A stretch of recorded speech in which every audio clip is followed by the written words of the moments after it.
Signori, andiamo live, anticipiamo perché se no si fa notte, non è il caso.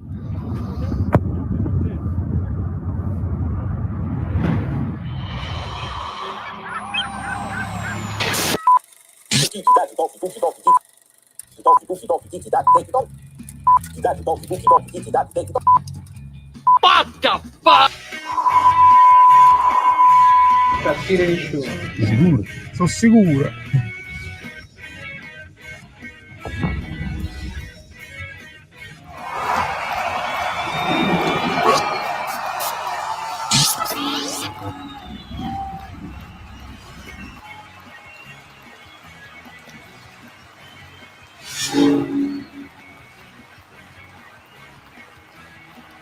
Allora, sto ricevendo. Dai, ci siamo. No, è perché Valentina mi sta taggando e quindi io riposto. Continuano a prenderlo a calci, assolutamente. Si parla di Kvara, uno Kvara che doveva essere sostituito, ve ne accorgerete domani nella reaction. Rischia solo di innervosirsi perché quello già sta un pochino mogio, segna, non è quello il problema evidentemente. Vorrebbe fare di più, vorrebbe essere di più, non lo so. Comunque chiude lui la partita, però lo prendono a calci, non gli chiamano i falli e lo ammoniscono lui. È stressante vivere così la sua stagione. Quindi salvate il soldato Kvara sicuramente, Valentino. Una partita non bellissima, penso che si può dire. I primi 20 minuti mi sono sembrati bruttini, poi abbiamo vinto con quel lampo di Politano, l'abbiamo chiusa, ci siamo messi là in attesa e senza soffrire per la prima volta. Non lo so se è la prima volta, ci sono state partite dove hai dilagato e non hai sofferto, però proprio quasi nulla. Cioè, il primo tempo il Monza 0xg, nel secondo c'è stato quel colpo di testa di Juric, ma insomma pochissima roba. E non ho mai avuto l'impressione che il Napoli stesse rischiando qualcosa. Ti metti là, controlli, gli puoi lasciare anche il pallino del gioco, non significava nulla nei nostri confronti. E possiamo parlare delle prestazioni individuali sicuramente, del modulo, di tutto quello che volete voi, però ci dobbiamo forse abituare a un Napoli un pochino più concreto, meno bello, che non deve rischiare, non deve premere sull'acceleratore. Fa il secondo gol ti mette in tranquillità. Non lo so, la bellezza delle cose forse va in secondo piano perché siamo primi in classifica. Calma. Però è bene essere primi in classifica, avevano vinto tutte le competitors e quindi era importante rispondere e così, quindi va bene così, non abbiamo gli stessi punti di Garcia. Sicuramente, caro Mike, tremendo arbitraggio disgustoso, mi sono scritto proprio arbitraccio il rigore su Di Lorenzo è netto, non puoi non darlo, non può non chiamarti il VAR se non l'hai visto, non può svenire Di Lorenzo assolutamente, non è possibile. Poi il fatto di Kvara, poi qualche altro fallo chiamato al contrario, malissimo. Ho dato il benvenuto a Sharon, che si chiama YouTube Users, ma io so che è Sharon, tra gli amici abbonati. Giuseppe dice salutiamo la capolista e la salutiamo. Sei di cuori, bella, andiamo a vedere. A me sembra che Kvara stia perdendo lusto. Lust significa tutt'altro, lustro o gusto.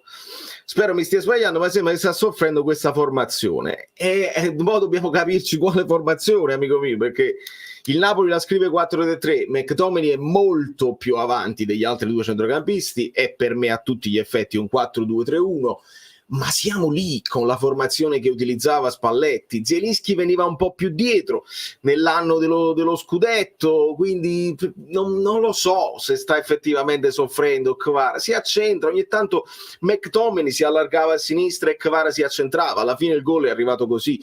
Quindi con Kvara vicino, McTominay che va al tiro e ribadisce. Io non penso che stia soffrendo, assolutamente.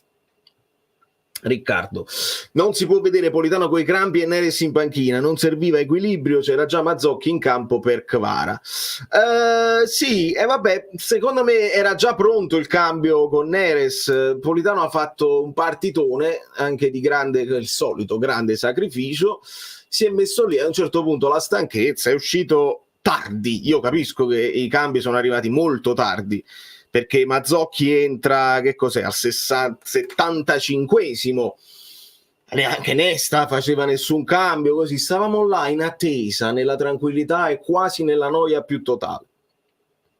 200 like sono anche pochi, però, perché siamo capolisti e ci stiamo divertendo.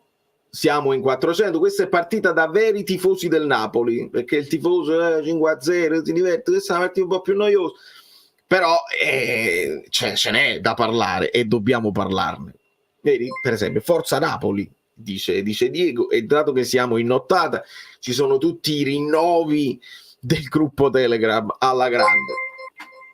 Tore, Falanga, sempre generoso, sei tu generoso, non il giallo di Kvara generoso, sei tu generoso. Il giallo su Kvara generoso, è chiaro che si perpetra il voler innervosire Kvara. Fammi recuperare perché è volato il messaggio, fammelo recuperare un attimo. Ecco qua, il giallo su Kvara, innervosire Kvara, a rigore su Di Lorenzo non fischiato. Kvara penso voglia fare di più e penso anche io. Benvenuto Pierangelo, mi raccomando a tutti i nuovi membri del canale, iscritti, abbonati eccetera eccetera, ricordatevi sempre di iscrivermi in privato @Valerio Fluido o su Telegram o sugli altri social, e io vi aggiungo al gruppo Telegram dedicato agli abbonati, attivo 24 ore su 24, perché siamo in tutte le zone del mondo e quindi non ci fermiamo mai. Glitchy, sincero, a me non dispiace un Napoli più solido, forse non sarà un grande spettacolo, ma dà fiducia. Anche Politano titolare va benissimo, visto che fa anche la fase difensiva, ma di nuovo 5 minuti per Neres anche no. Sì, capisco la vostra anche voglia di vedere Neres più minuti, se lo merita il ragazzo sicuramente. Si poteva fare prima, sono d'accordo con voi, si poteva fare prima il cambio di Politano. Il Monza aveva il pallino del gioco, forse per questo Conte ha lasciato Politano in campo un po' di più, ma siamo sicuri che Neres questa fase difensiva proprio non la fa, che si guarda i giocatori? Non penso che si guardi i giocatori, penso che lo fa il suo pressing, ci mette il piede, quindi si può fare. Dobbiamo ricordare a Conte che, non avendo le coppe e quelli là che stanno poi in panchina, va a finire che ti marciscono, e belli, sarebbe bene farli entrare tutti.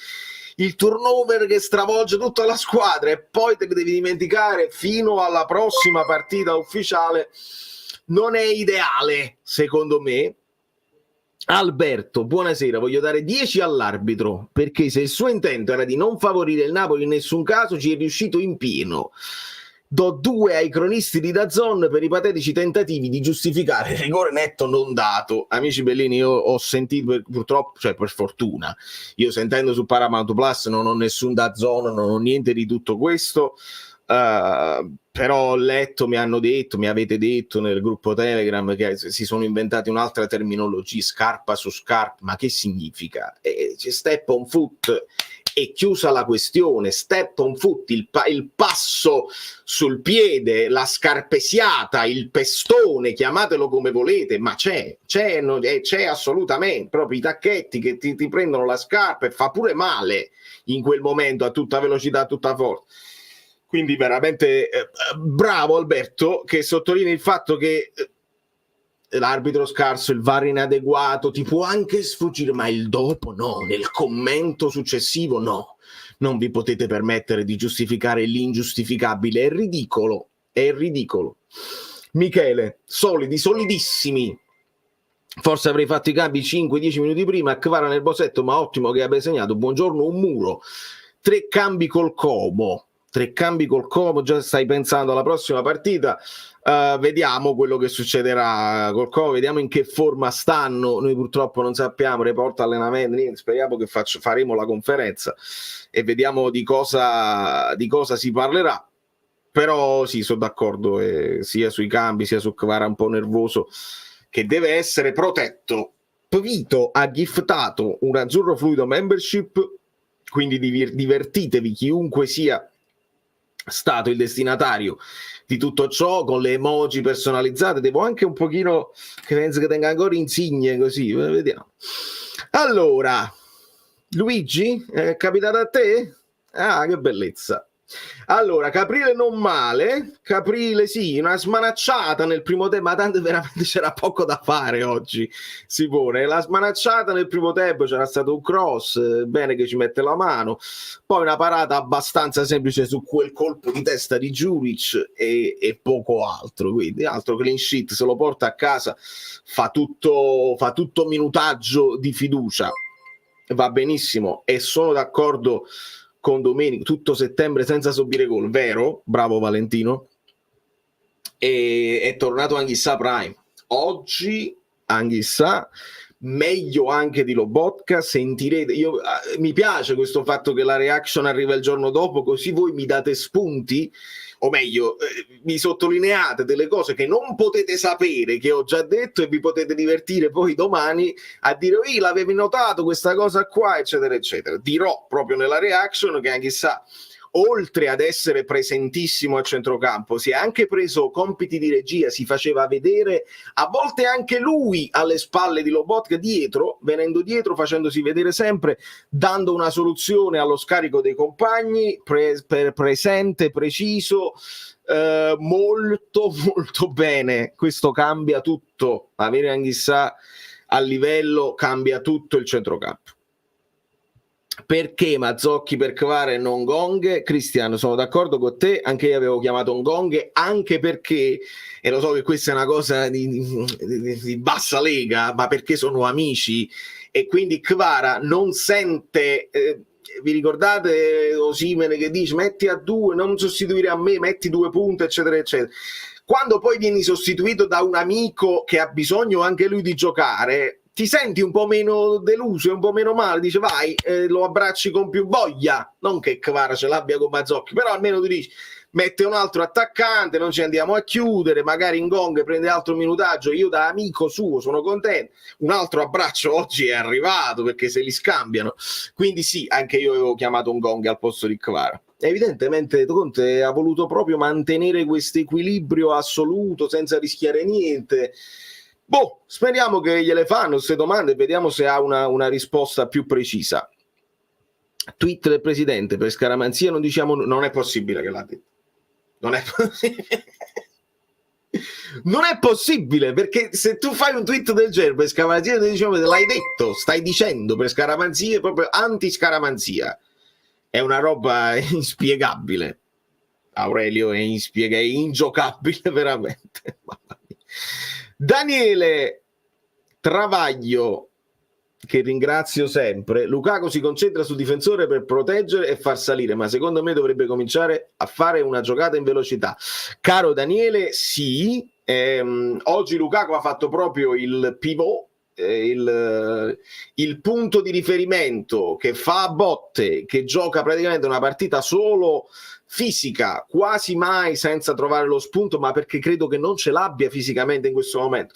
Ve ne sarete resi conto, entra Raspadori, raccoglie un pallone di Mazzocchi in un microsecondo, la tocca 2 volte, si libera del difensore e va al tiro. Questo Lukaku oggi non ce l'ha, non so se ce l'avrà. Torniamo a quel discorso, quel paragone con la batteria del cellulare di qualche anno che arriva al 100% ma non è mai al 100% di salute della batteria. Vediamo. Intanto Lukaku è molto importante per tutto quello che fa, perché fa reparto da solo,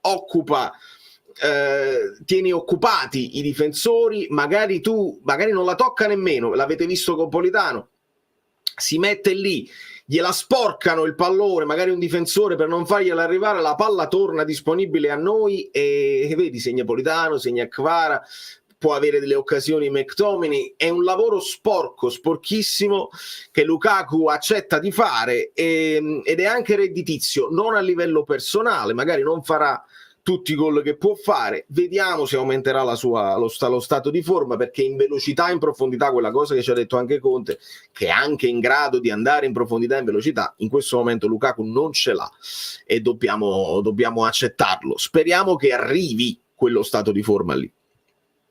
La dominanza fisica di Buongiorno in difesa e Anghissà a centrocampo è fondamentale. Oggi Buongiorno perfetto, al limite della perfezione. Non ho capito perché tra i migliori in campo, man of the match, mettevano Rachmani. Sì, una partita tranquillissima per Rachmani, ma Buongiorno mi è sembrato molto più sul pezzo, bloccava i palloni di petto, una tranquillità assoluta, li portava avanti, pulito nel primo passaggio, veramente grandissimo acquisto Buongiorno, e anche se l'abbiamo detto. È tornato ad alti livelli. Sembra sia vero il tweet di Lorenzo, ma perché fa così? Vabbè, lasciamo perdere. Politano player of the match, penso meritato, sblocca lui con un assolo. C'era una statistica che mi riportava Fabio Versatile, uno dei 3 giocatori, credo con Zapata e Dybala, se non ricordo, che ha segnato in tutti gli ultimi campionati, non so da quanti anni, che segna sempre, ed era parecchio però che non segnava, dicevo, tipo da aprile. Quindi bene, anche lui se lo meritava. Politano è un altro che arrivano giocatori che sono anche più esotici, sono più belli da vedere, che hanno più colpi, e il tifoso del Napoli va sempre a pizzicare Politano, e nemmeno è il caso, no? Dobbiamo essere onesti nell'analisi. Politano non sta facendo affatto male. Conte non è pazzo, non è che fa giocare Politano perché è innamorato di Politano. Anzi, ci sarebbe da sottolineare che con l'Inter Politano non ne voleva sapere Conte, era più chiuso nel 3-5-2, non cambiava modulo, ha preferito cambiare giocatori. Mentre se proprio Conte ritrova in Politano un giocatore fondamentale, dobbiamo anche noi tifosi accettare che ha la sua importanza, e quindi meritava un gol anche lui, meritava un po' di soddisfazione anche mediatica. Ho visto Napoli aggressivo e determinato ad annullare gli attaccanti avversari. Sì, determinato anche nel recupero palla. Noi nel primo tempo, soprattutto dopo il gol, poi li abbiamo schiacciati, non abbiamo fatto tante. Vedete, il tacchino c'ha poche cose oltre all'arbitraccio, però eravamo belli in pressione alta quando tenevamo il pallone. Se loro ce la sporcavano la recuperavamo subito, questo è importante, ti dà il dominio territoriale. Nel secondo tempo invece vai, fai tu, fammi vedere se siete pericolosi. Mi è sembrato proprio volontario il voler lasciare il pallino al Monza, tanto non c'era niente di cui soffrire, onestamente. Ottimo spunto anche questo. McTominay un po' statico come Lukaku, per il resto tutti bene, qualità e concentrazione. Buongiorno anche sta dominanti. Gabriele bravo, nel senso l'hai vista come l'ho vista io. Su McTominay io ne faccio anche una questione di posizione. Per me era troppo avanti a fare la seconda punta insieme a Lukaku, e molto spesso gli arrivavano palloni sporchi che doveva gestire spalle alla porta. Ricordate chi aveva questo problema? Esatto, Marek Hamsik. Marek Hamsik nel 4-2-3-1 da sottopunta con Benitez faceva un po' di difficoltà, e Marek Hamsik gli devi dare il pallone da dietro, ci deve arrivare, deve guardare la porta, così un po' come Zielinski. Lo stesso Spalletti lo capisce e nell'anno successivo lo abbassa un pochino. Vedi che tutto questo si può rifare anche con McTominay, se McTominay però ha quelle qualità di raccogliere il pallone, alzare la testa e smistare il gioco. Non lo so, non lo sappiamo ancora. Siamo tutti esaltati per McTominay, a giusta ragione, perché è un giocatore di grande livello, di grande spessore, ma potrebbe essere uno di quegli, come si dice, gli incursori, gli sfondatori, gli aggressori, cioè quelli che vanno nello spazio e vanno a concludere l'azione. C'è un termine che non mi viene in mente in questo momento: gli aggressori, i costruttori e i distruttori. Qualcuno me lo scriverà. E quindi molto avanti, davanti vicino a Lukaku, tocca meno palloni, serve per la conclusione dell'azione, però non ha giocato una partita brillante come le altre. Penso proprio che sia così. Allora, Luca, un Napoli un po' sofferente nel secondo tempo. No, io non ho visto sofferenza, ho visto aver lasciato il pallino agli altri senza soffrire. Secondo tempo io mi sono scritto: tiro di Lukaku deviato, McTominay di testa fuori, che era un calcio d'angolo, Caprile pallone di Juric, un paio di punizioni di Maldini, Raspadori che tira fuori e Neres di poco fuori. Veramente è successo pochissimo nel secondo tempo. Io ho sofferto proprio poco come tifoso, non ero in apprensione e mi è sembrato una squadra in totale controllo, in tranquillità. Non lo so se ci riusciamo a abituare a questo nuovo Napoli. Gli incursori, bravo Armando. Bravo Armando, era proprio il termine che cercavo. Quindi non un costruttore di gioco che si prende il pallone così, ma è uno che va... Esatto. Conte dice che Lukaku sta facendo carichi e che non è arrivato in condizione, e ci sta tutta, Giancarlo. L'abbiamo intuito anche senza saperlo. E ci sta, perché tu ti puoi allenare da solo quanto vuoi tu, ma una cosa è allenarsi con lo staff di Conte che ti conosce anche a menadito e quindi sa cosa deve farti fare. E essendo arrivato alla fine è normale che paghi un pochino lo scotto. I like, Christian, bravo, qualcuno che sta vedendo non li ha messi, grazie mille, siamo in 640, minchia, nel senso è tardi alla sera, alla notte, e quindi sono molto molto soddisfatto dei nostri numeri. Andiamo.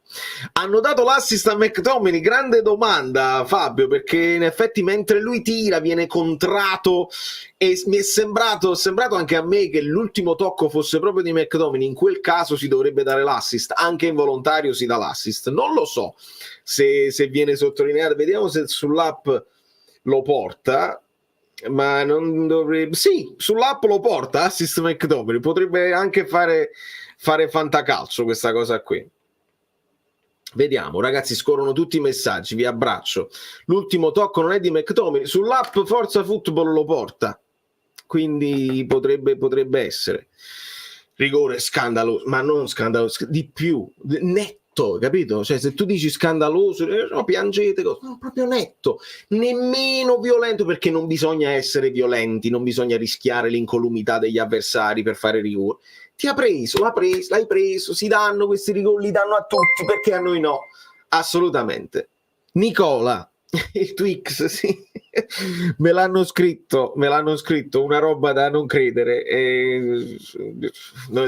Noi proprio perché non vogliamo essere scaramantici, cerchiamo di non dargli peso, e se nel caso poi si interrompe la magia, non daremo peso al Twix del presidente, che però proprio per scaramanzì non diciamo niente. E allora non ne ha twittato niente, perché nella calma piatta di una partita o di un periodo bellissimo, di grande efficacia, anche di classifica, di punti, di gol, di non gol subiti, fai fare agli altri, lasciaci fare.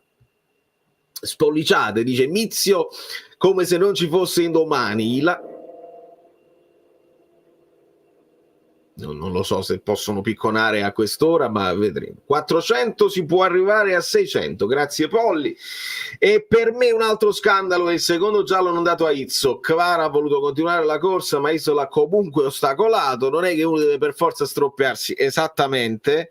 Pazzesco. Io mi sono segnato dei minutaggi di magliette del Napoli strappate così senza chiamare niente. Lo hanno fatto a Lukaku, l'hanno fatto a Kvara, hanno dato falli al contrario.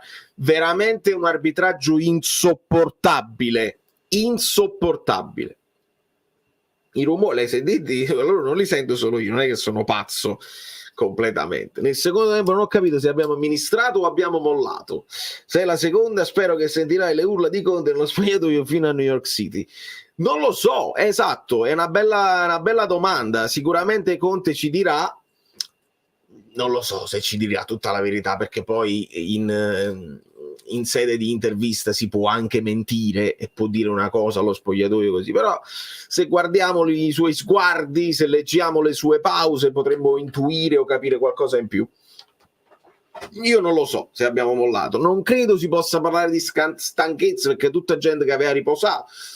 Secondo me abbiamo amministrato un pochino e non lo so se di proposito o se è capitato, non lo so. Conte adesso su DAZN, meno male che almeno lui è realista. Antonio o gli altri, sarò con te? Fatemi sapere se Conte ha detto qualcosa di interessante, che nel frattempo io devo ringraziare sempre Valeria, che si sta ancora scompisciando per il mio TikTok di Ngong e Kvara, e l'hanno fatto di nuovo, l'hai visto Valeria? L'hanno fatto di nuovo, che proprio Kvara ha segnato e ha guardato lui in panchina dove è Ngong, perché non è venuto ad abbracciarmi. Mi ha proprio dato questa impressione qua. Serpeggia una linea di scontento, ma ricordare da dove stiamo venendo, chi si aspettava con Conte un calcio champagne non lo ricordava, senza essere risultatista. Intanto siamo primi e non è male, e non è assolutamente male, e Conte secondo me ha capito che è un Napoli che doveva ricostruirsi, che deve ricreare delle fondamenta, delle basi solide. Bisogna creare negli avversari anche quella sensazione, si mettono dei presupposti. Io me la spiego così: il non voler spingere per forza anche il secondo tempo con il Monza, creare quella solidità. Vedete che sta Motta sulla solidità dei 0 gol subiti, poi a un certo punto si sbloccano gli attaccanti, si fluidificano le manovre d'attacco, arrivano 3-0 così, e quindi creano una solidità che poi ti porta a te avversario a dire: queste non subiscono mai, e quindi sarà dura oggi. E creare questo tipo di nuova figura Napoli veramente insormontabile, non passa uno spillo, potrebbe portare gli avversari un po' ad avvilirsi e dire: non è questa la partita dove facciamo bella figura e gli facciamo gol. È proprio l'opposto, cioè questo è una delle cose che l'anno scorso era avvilente. Tutti gli avversari venivano a Maradona, ci affrontavano in casa loro con la tranquillità, magari ci guardavano un pochino, poi ci vedevano vulnerabili, impauriti, e dicevamo: ma mo attacchiamo. E invece no, dobbiamo ricreare quella situazione dove l'avversario dice: oggi è il Napoli, oggi è tosta, non si passa, sono tutti belli schierati, e dove vai? Cioè, la giriamo, magari si crea un presupposto, ma è difficile sfondare. Forse è questa la ricerca di Conte in questo momento. Sa che davanti si possono creare delle cose, si parte da un presupposto di difesa invalicabile e da lì si creano le basi del nuovo ciclo. Secondo me questa poi se Conte sarà più esplicito analizzeremo sicuramente. Ho adorato i cambi di modulo in corsa, penso che con dei cambi potevano essere fatti un attimo prima. Ho capito che risparmiarsi dopo il 60°, ma c'era bisogno di spingere per il 3-0. Ottima gara. Sì, anche io amo il 3-0, me lo porto dietro anche come simbolicamente da Spalletti, oggi presente allo stadio, che il 2-0 non ti fa stare tranquillo, perché se poi loro segnano un gol casuale, poi dopo fanno le pallate si va in apprensione o loca la siringa, e invece il 3-0 ti dà quella tranquillità. L'abbiamo visto anche nella Coppa Italia, e poi da lì loro si possono aprire ancora di più, perché magari vuoi fare un gol della bandiera e tu poi li punisci. Cambio di modulo sì, nel senso che difesa a 4 con la Juve, difesa a 4 col Palermo, difesa a 4 oggi, ma quando entra Mazzocchi si cambia e si torna al 3-4-2-1 con Mazzocchi che prende la fascia e McTominay che prende il posto di Kvara. Quindi si abbassa un pochino, ma sempre in zona tre quarti e mai in zona mediana. Questo è importante, perché stiamo capendo come lo valuta Conte e come lo vuole utilizzare. Sottotono decisamente non è stata una partita brillante da parte di Scott. Buonasera, Kvara nervoso e con quel giallo addosso l'ho visto proprio male. Secondo me Conte se ne è accorto. Calma Kvicia. Ma sicuramente se ne è accorto. Io ho chiesto il cambio al 46esimo e lo potevi fare tranquillamente, non lo fai nemmeno riuscire dal campo, te lo prendi, dici: hai segnato, sei il man of the match per me, mister, perché mi hai chiuso la partita e siamo tranquilli, stai calmo perché ti rischi solo un infortunio, ti prendono a calci e non ti preoccupare. Qua servirà la psicologia, servirà l'esperienza, servirà la sensibilità di un Oriali, il capire. Sarebbe meglio parlare tutti la stessa lingua, però è un Kvara che è georgiano e parla il suo inglese che è comunque limitato. Vediamo chi avrà questa sensibilità di capire, di parlarci e di tranquillizzarlo al più presto. Il rinnovo non sarebbe male, non credo che lo possa intristire se riescono a trovare una quadra con il rinnovo. Se non ci sono accordi con le cifre, purtroppo si doveva fare un pochino prima. I vocali, hai ragione assolutamente, caro Fabio.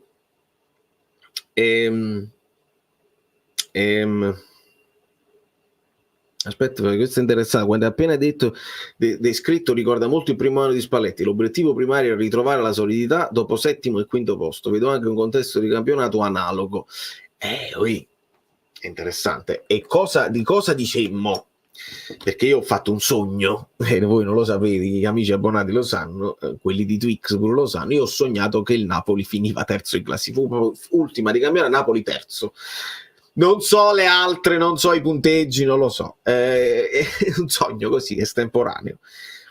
Il che si esulta, come si doveva esultare per il Napoli terzo di Spalletti, nonostante in quell'anno i vari inciampi e le varie cose, Mertens non utilizzato, eccetera, eccetera, chiudemmo terzi ma con l'amaro in bocca. Settimo, quinto, terzo, primo. Questo è stato il percorso del Napoli. Ora noi decimo, ottavo, sesto, quarto, non c'è tempo, devi bruciare le tappe. Già sarebbe crescere passare dal decimo così, ma non c'è tempo. Conte non ha pazienza e ce lo ha detto, quindi dobbiamo fare un salto molto più grande.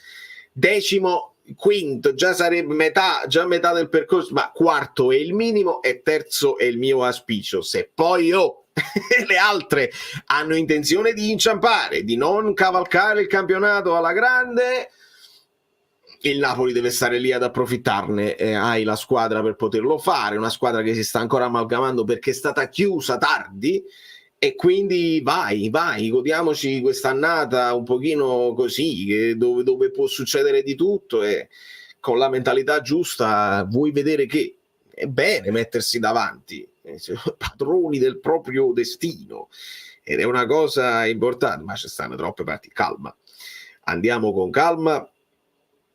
E i vocali, ecco qua. Amici bellini, buonasera a tutti, buon primo posto a tutti, seppurché momentaneo. Niente, sono semplicemente contento nel vedere che non subiamo gol da un po'. È una bella cosa, è una bellissima cosa. L'anno scorso resuscitavamo tutti i morti, quest'anno va molto meglio. Grazie signor Conte, un saluto a tutti amici bellini. Ciao Pino, grazie. Buonasera a tutti, ciao Ale.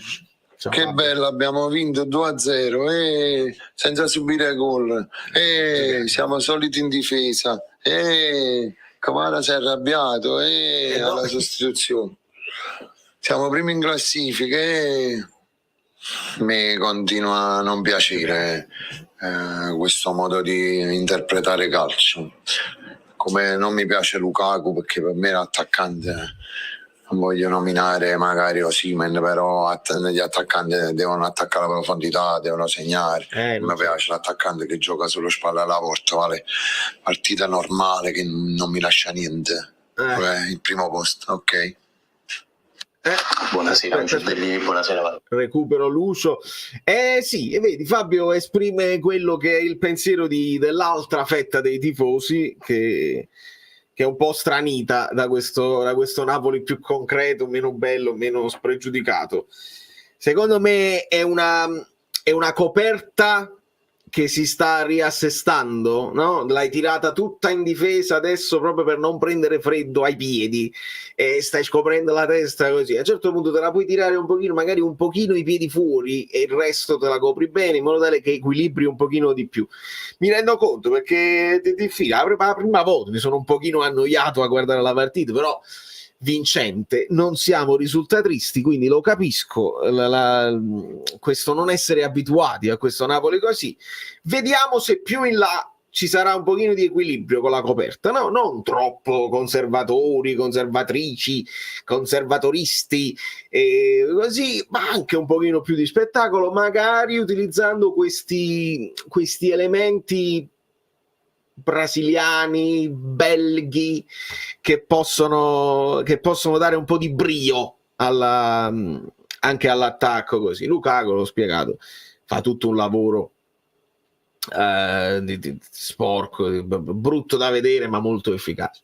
Non è nemmeno detto, potremmo inciampare noi, gli altri faranno un campionato incredibile, tutto può essere troppo presto. Certo, è proprio così, è comprensibile, ma assolutamente sì, è comprensibile. A me sembra una squadra con le idee chiare e personalità. Come si fa a dire che giochiamo male? Ma secondo me la differenza non è il giocare male, è che la partita poi risulta brutta, perché tutta la partita, tutto l'evento partita che non è stato proprio godibile, secondo me, ma non tanto perché il Napoli non giochi bene. Quando il Napoli sviluppa anche bene, secondo me, però tutta la partita viene un po' sporcata. A me è piaciuto che nella partita sporca il Napoli nel duello non si è tirato indietro.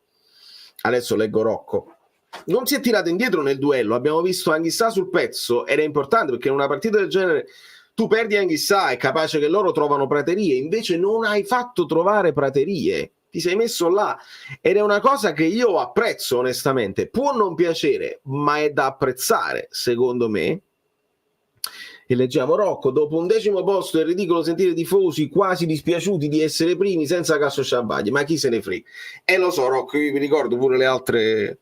Tu tra l'altro nella scorsa live, non so se hai notato che lo feci notare, oppure era quel famoso video che io poi ho dovuto chiudere col telefonino perché non mi funzionava più il microfono, ma avevo fatto notare il fatto che chi era Bacconi che aveva detto che il Napoli aveva gli stessi punti di Garcia, quando tu il giorno prima avevi detto la Garcia stava a 8 punti, il Napoli a 10, bastava seguire la live con il tuo messaggio. Quindi sì, il chi se ne frega, però no, nel senso che io le raccolgo i messaggi di chi vuole qualcosa in più. Il Napoli storicamente non è una squadra sparagnina, non ce l'abbiamo nel nostro DNA la vittoria a tutti i costi quel che costa, brutti, sporchi e cattivi, basta che si vince, perché vincere è l'unica cosa che conta. Non è nel nostro DNA, quindi li devi capire gli altri tifosi che invece sentono un bisogno di emozionarsi all'evento partita. Lo dobbiamo capire, lo dobbiamo comprendere. Se poi arrivano grandi risultati, bene, perché il risultato ti fa esultare e si creano altri presupposti per crescere e per poter poi migliori la rosa, magari prendi giocatori ancora più emozionanti che ti emozionano e migliora tutto. Adesso è troppo importante risolvere la distanza che si era creata, come dici tu bene, dopo un 10° posto era troppo importante questo, quindi c'è priorità per questo. Ma la voglia di non diventare completamente bianco e neri, nel senso che vincere è l'unica cosa che conta, io la comprendo e la registro. Belgi, sì, sto scherzando, belghi, lo so Angela.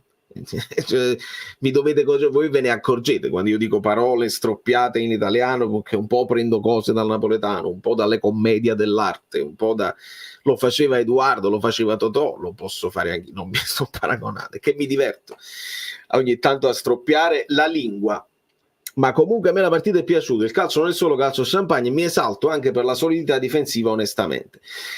Sai che cosa non mi fa esaltare, Ross? Perché esistono le partite, sai, l'Atletico Madrid di qualche anno fa che si difende come i pazzi, spazzano e tu fai l'assedio, la squadra avversaria, loro si difendono e non passa niente.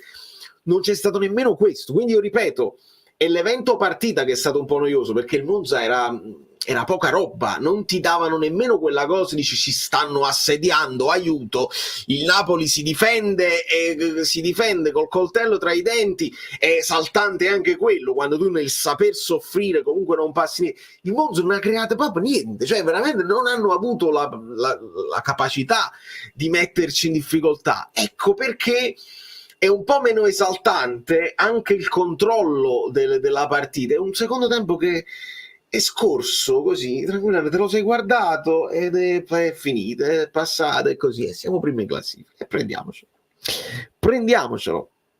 Scusate, ma Conte che stai? ed io prendo tutto quello che il Napoli può raccogliere. Non siamo al top, ma stiamo tenendo botta, dando qualche botta. Siamo meno educati, forse più scugnizzi.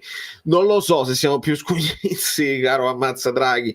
Io oggi nella figura di Anghissà continuo a vedere un giocatore che ha fatto la sua partita, ma di una correttezza incredibile. Il Napoli non gioca a calci, anche nel difendersi non è una squadra che fa il fallo sistematico e spezzetta il gioco degli avversari. Tant'è vero che l'insoddisfazione secondo me viene dal fatto che il Monza ha avuto più possesso palla nel secondo tempo. Ora fatemi vedere i dati se alla fine, perché nel primo tempo sì, però nel secondo tempo si è equilibrato nel secondo tempo, 51 per loro e 49 per noi. Non facciamo il fallo sistematico, e Anghissà, anche quando inavvertitamente salta di testa e la mano che lui stava saltando finisce sulla faccia dell'avversario, così proprio va vicino, chiede scusa, chiama l'arbitro, fagli controllare perché gli ho dato un colpo in testa involontario, scusami, cioè siamo di un fair play alle volte oltremodo, forse troppo esagerato. Quindi queste botte che stiamo dando le stiamo dando coi gol, stiamo dando delle botte agli avversari tenendo botta, ma meno educati non credo proprio. Io penso che siamo educatissimi, proprio forse alle volte troppo educati, ma per ora va bene così. Scottino senza vena o meno gonfia, sì, un po' spuntato, un po' le famose polveri bagnate si utilizza. Quando il Napoli perdeva con lo Spezia o la Cremonese facendo l'80%, era un gioco divertente. Dai ragazzi, cresciamo come tifosi. Ma non è un fatto di crescere, è un fatto anche di gusti. C'è chi si vive il calcio con più voglia, anche quelle poi sono emozioni, no? Prendere la siringa finale, oh no, cioè lo vedremo domani ragazzi, io non lo so, c'è una fetta di tifosi e della community che se la guardano a prescindere i miei video, ma non lo so quanti numeri farà la reaction della partita. Ci sono stati 2 gol, quindi qualcuno se lo vedrà, ma voglio proprio vedere se tutti se la vogliono vedere sta partita, perché è una partita di una tranquillità esagerata e non lo so se nemmeno se sarà godibile la reaction. Vediamo, perché poi qualcosa può sempre succedere. A parte i gol, in quante occasioni abbiamo creato? Ricordo un bel tiro di Neres nel finale, il portiere del Monza non ha fatto parate. Allora io mi sono segnato un tiro di Anghissà altissimo nel primo tempo, il gol di Politano, arbitraccio, il gol di Kvara e poi silenzio, il tiro di Lukaku deviato e il tiro di Raspadori che finisce sull'esterno della rete prima del tiro di Neres. Quindi qualcosì. Abbiamo creato 1 di XG fondamentalmente. Il Monza ha creato 0,36, quindi non una partita spettacolare. È proprio così. Mancano 10 like. Vedete un attimo se ci stanno, così io ascolto un altro vocale. Lucio. Ragazzi, primo tempo sontuoso secondo me, che è proprio bello, squadra molto alta, aggressiva. Il secondo gol nasce da un pressing che secondo me è stato ottimo durante tutto il primo tempo, molto verticali, McTominay molto bene secondo me, Anguissa molto bene. Le seconde parti erano tutte sue. Il secondo tempo è stata una specie di esercitazione di gestione della gara, quindi meno entusiasmante, però da qui a vedere tutti i musi lunghi che vedo stasera e discorsi del tipo vabbè, o prima posto, vabbè, hanno vinto 2-0 e vabbè, ragazzi, sono 6 risultati utili consecutivi, se non vado errato. Non subiamo gol da 4 partite e non possiamo dire che la squadra gioca male. La squadra nel secondo tempo ha scelto di non continuare a fare il calcio molto bello che ha fatto nel primo tempo, quindi godetevela.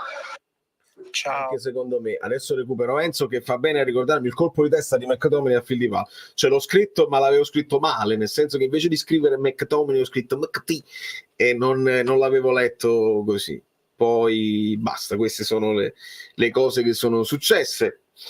Manca il rigore, ricordiamoci anche questo, va a finire che finiva, perché poi tra il McTominay a fil di palo, magari tira il rigore Lukaku, si esalta, aggiungiamo un gol pure a Lukaku e passiamo, perché Kvara sta a 3 gol e 2 assist, Lukaku 2 gol 2 assist, aumentano un pochino i numeri dell'attacco, ci esaltiamo un pochino di più. Io veramente lo capisco, sembra che sto dando un colpo a Lukaku e uno a Kvara, uno al cerchio e uno alla botte. Ma lo capisco questa voglia di romanticismo quasi da parte del tifoso che vuole di più, e che se vogliamo di più è anche perché probabilmente intravediamo le possibilità tecniche di questa squadra, che queste sono tutte le prime linee, tra virgolette, tranne Neres forse, questo è il migliore 11 possibile. Allora tu dal migliore 11 possibile contro una squadra oggettivamente scarsa, perché il Monza è una squadra scarsa quest'anno, faranno fatica, stanno facendo fatica e faranno fatica. E tu dici, vabbè, possiamo dilagare si può sempre dilagare come il Palermo, perché il Monza è scarso, ma sempre scarso in Serie A. Il Palermo rischia di essere scarso in Serie B, che stanno a metà classifica, appena cominciato, però è una squadra che era più attaccabile. Quindi va bene, va benissimo. Guido Docet, 10 punti per ogni blocco da 5 partite, il resto sono chiacchiere, dobbiamo abituarci anche a questo, come dicevi tu, caro Vale, sostanza, tanta sostanza, l'estetica verrà, e io sono fiducioso che verrà, e che qualcosa esce fuori dal DNA a prescindere da Conte, perché se poi ci ragionate, la difesa a 3, aspetta Rocco. Dove sta? Perché aspettarsi di più da una squadra che avete ripetuto per tutta l'estate difficilmente può passare da 10 a 5?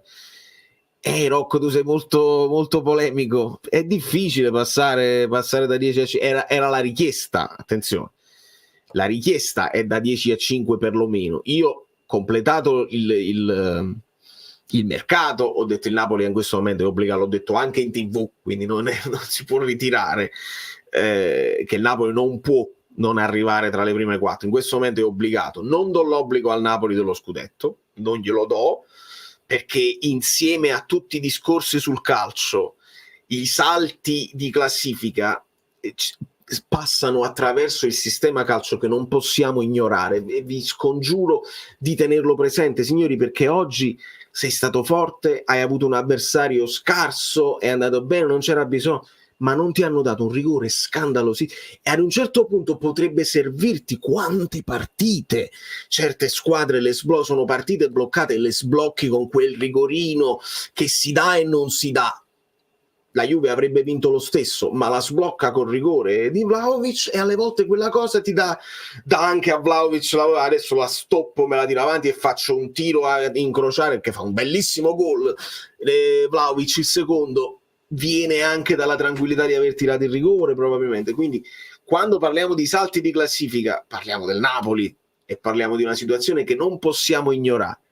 Quindi aspettarsi di più da una squadra che avete ripetuto tutta l'estate difficilmente può passare da 10 al 10, da 10 al 15. Io, quando abbiamo chiuso il mercato, ho detto quarti dobbiamo arrivare, e dobbiamo arrivare perché mi guardo intorno e non ho visto l'Inter schiaccia Sassi a livello proprio di classifica. Hai saltato hai mollato in delle gare, non sta schiacciando i sassi l'Inter. La Juventus io la considero solida. Ho detto che il Milan sta inciampando, ma mi aspetto la società forte che sistema, che non lascia andare tutto in malora, e può essere che stanno sistemando. La Roma ha fatto un inizio sconvolgente perché c'è confusione societaria. La Lazio non la voglio vedere andare avanti perché lo dito, eccetera eccetera. Quindi in questo marasma generale della Serie A il Napoli deve approfittare il più possibile, e se riesce a farlo ti metti davanti. E se poi arrivano le cose arbitrali, che arrivano, perché arrivano anche quando vinci, e quando vinci lo dobbiamo ripetere, lì si vede se hai messo del vantaggio che ti può tornare utile. Io ti chiesi se con Conte sarebbe cambiato qualcosa con gli altri, tu mi dicesti no, infatti avevi ragione, quindi sì, esatto, vedi, è proprio questo, e speriamo che Conte non si avvilisca, nel senso che abbia quella forza di accettare le decisioni senza arrabbiare. Lui si arrabbia, c'è magari Oriali che lo aiuta. La cosa bella che penso non hai potuto ascoltare, ma non lo so se l'hai letta nel gruppo, è quando Anghissà è andato vicino a Conte a dire che stavamo messi male tatticamente quando lui usciva su Maldini, cioè Anghissà a Conte. Bello. Buonasera amici bellini, amiche belline, buonasera Valerio. Aspetta, Nick Daniele, Pino Daniele, bellissimo sto spunto, caro Enzo, non lo avevo accusato e lo dobbiamo studiare assolutamente, mi piace. Io sono in macchina nel traffico con tutti che suonano perché ero allo stadio.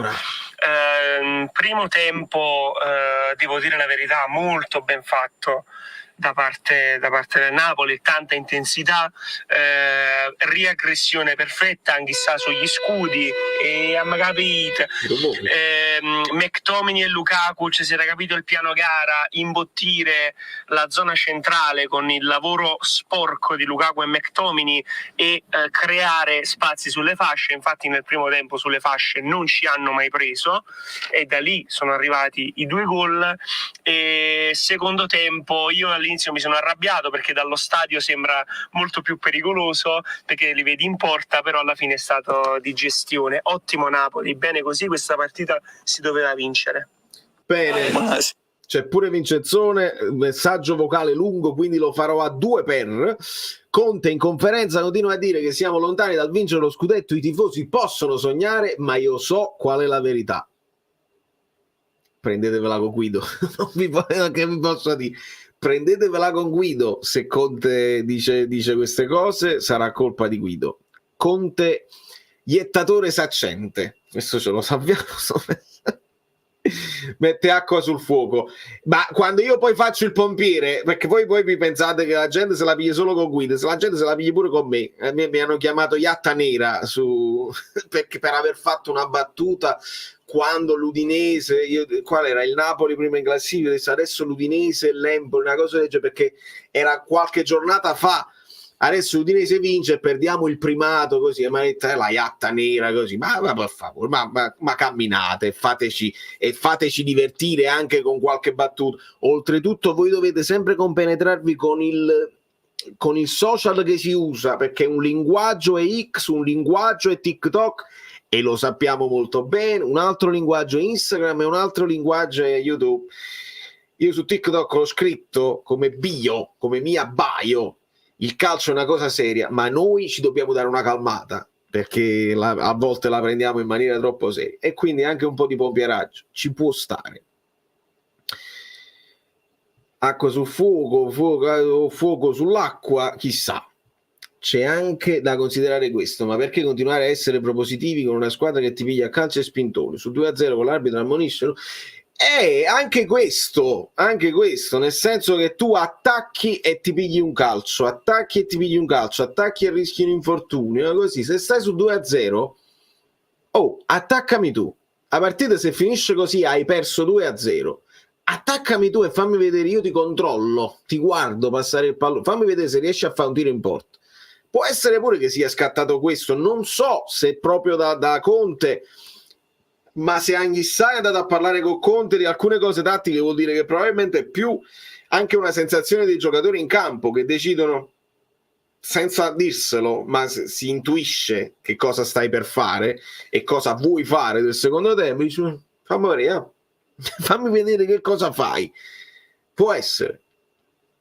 Conte ha detto a DAZN che partiamo da dietro, stiamo rifondando e le altre squadre fanno le coppe europee, hanno rose più importanti. È così. Politanos, io sono insostituibile. Valerio, per un arbitro così a sfavore è preoccupante, speriamo sia isolata. Amico mio Biagio, non è isolata, perché ricordo le stesse parole, abbiamo detto qualche settimana fa, proprio quando si vince si deve dire, si deve ribadire, e noi lo dobbiamo dire anche per il bene della mia memoria, perché soprattutto quando arriva poi il risultato, l'episodio finisce nel dimenticatoio e non te lo ricordi, te lo ricorderai quando magari l'episodio ti costa punti, non riesci a sbloccare, la partita bloccata, il portiere che fa i miracoli, tu prendi palla, traversa, eccetera eccetera, ti serve che ti sblocchi e non si sblocca e non te lo danno, e lì te lo ricordi di più, fai il dossier, girano i video sui social, eccetera eccetera. Questo rigore qua è capace che io tra 2 o 3 settimane non me lo ricorderò più. Ecco perché ne dobbiamo parlare, anche per il bene della mia memoria. È così. I like, ragazzi, siete tantissimi, che bellezza. I like. Buonasera Valerio. Niente, io adesso sto ritornando a casa dalla partita molto ho avuto per un attimo un pochino di paura, ma non tanto, perché Monza era poca cosa proprio. Adesso pure pericoloso a volte, però Caprile ha fatto molto molto bene, molto presente, a differenza di Meret. Contento anche per aver segnato, perché si è sbloccato Politano. Kvaratskhelia ha fatto veramente bene. Lukaku no. Lukaku è stato la caca. La caca, esatto, inversione la caca. No, però secondo io non sono d'accordo che Lukaku è stato versione la caca, perché non è che ha sbagliato. La versione la caca è quando Lukaku sta da solo davanti al portiere, la cicca, non accoglie il difensore o gol facili se li mangia. Non è stato quello, non ha avuto occasioni clamorose per segnare, così ha fatto tutto un altro tipo di lavoro sporco che serve. Si sono inventati di tutto, che non c'era il rigore. Poi Luca Marelli, calma con le parole Angela, se ne è venuto con una partita dell'anno scorso nella quale non hanno dato un rigore simile. Vabbè, lasciamo perdere. Queste sono le volte in cui sono contento di non avere la TV, poi alla fine li vedo lo stesso certi commenti, però. Semplicemente partita seria senza strafare, messo in pratica quello che vuole Conte, anzi se ci fosse stata una B questa prestazione sarebbe stata ancora più prolifica. Vedi che si può magari considerare, perché in mezzo ci sta quella partita dove abbiamo fatto gli sfracelli del 5 gol con il Palermo, ma potrebbe questa essere una partita che più o meno era il piano gara anche con la Juventus? Potrebbe essere, perché si parte con la stessa idea di modulo, con McTominay là, magari con la Juve non li fai 2 gol, perché la Juve è più solida, la Juve ti dà meno opportunità, qualche occasione loro ce l'hanno, ma niente di che, e si è partiti da questo presupposto, si è lavorato per questo presupposto qua, per blindare e per non subire praticamente niente, perché evidentemente Conte ha annusato il pericolo e sa che alla prima occasione è capace che mettiamoci anche un'ipotesi che mi viene in mente adesso: Caprile è comunque un portiere giovane, può essere che nell'idea della preparazione della partita Conte sia stato oltremodo attento a bloccare tutto e a non far arrivare proprio tiri nella zona di Caprile, perché magari lo stesso Conte dice: io non voglio dare troppe responsabilità a un portiere giovane che adesso deve prendere fiducia pure lui, quindi meno tiri possibili, anche se oggi dobbiamo essere meno belli, meno spregiudicati, meno spumeggianti, così fai una corsa in meno, blocca tutto, perché a Caprile non devono arrivare tiri. Può essere pure che si fida di meno di Caprile rispetto a Meret. Questo mi spiegherebbe anche il perché nella prima partita di Coppa Italia giocò Meret e non giocò Caprile. Attenzione, benvenuto Cohen, Virna, eccetera eccetera. Potrebbe essere. Che ne dicono di queste cose? In realtà oggi Paramount mi è partita con l'audio italiano e quindi c'è stato il tocco, l'arbitro ha deciso di no, il telecronista italiano non dice niente, quindi non l'ho sentita in inglese, ma di solito loro sono un pochino più scevri da condizionamenti, perché non se ne fregano. È chiaro che coprono di più, dei cover di più le partite dove ci sono gli americani, le partite del Milan con Pulisic, la partita della Juve con McKennie, eccetera eccetera, che tendono a coprire quelle là di più. L'Inter che aveva Paramount Plus ovviamente era tutto un giubilo, però no, sanno che Napoli è una fetta importante della loro audience, quindi ci trattano più o meno come le altre. Forza Napoli. Angioletto, Olivera non è stato trattato ancora finora nella live.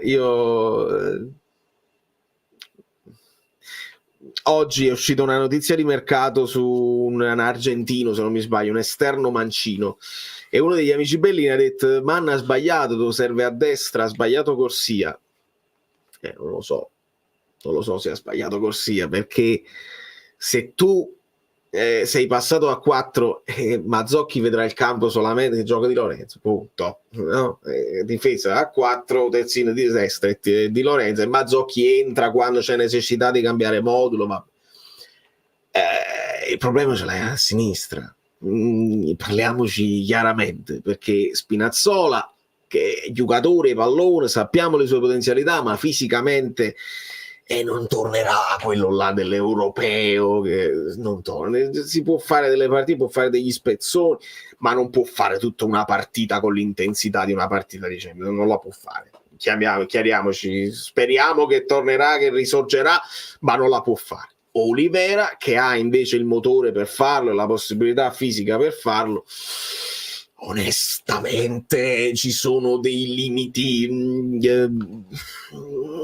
che non sono fisici, capiamoci.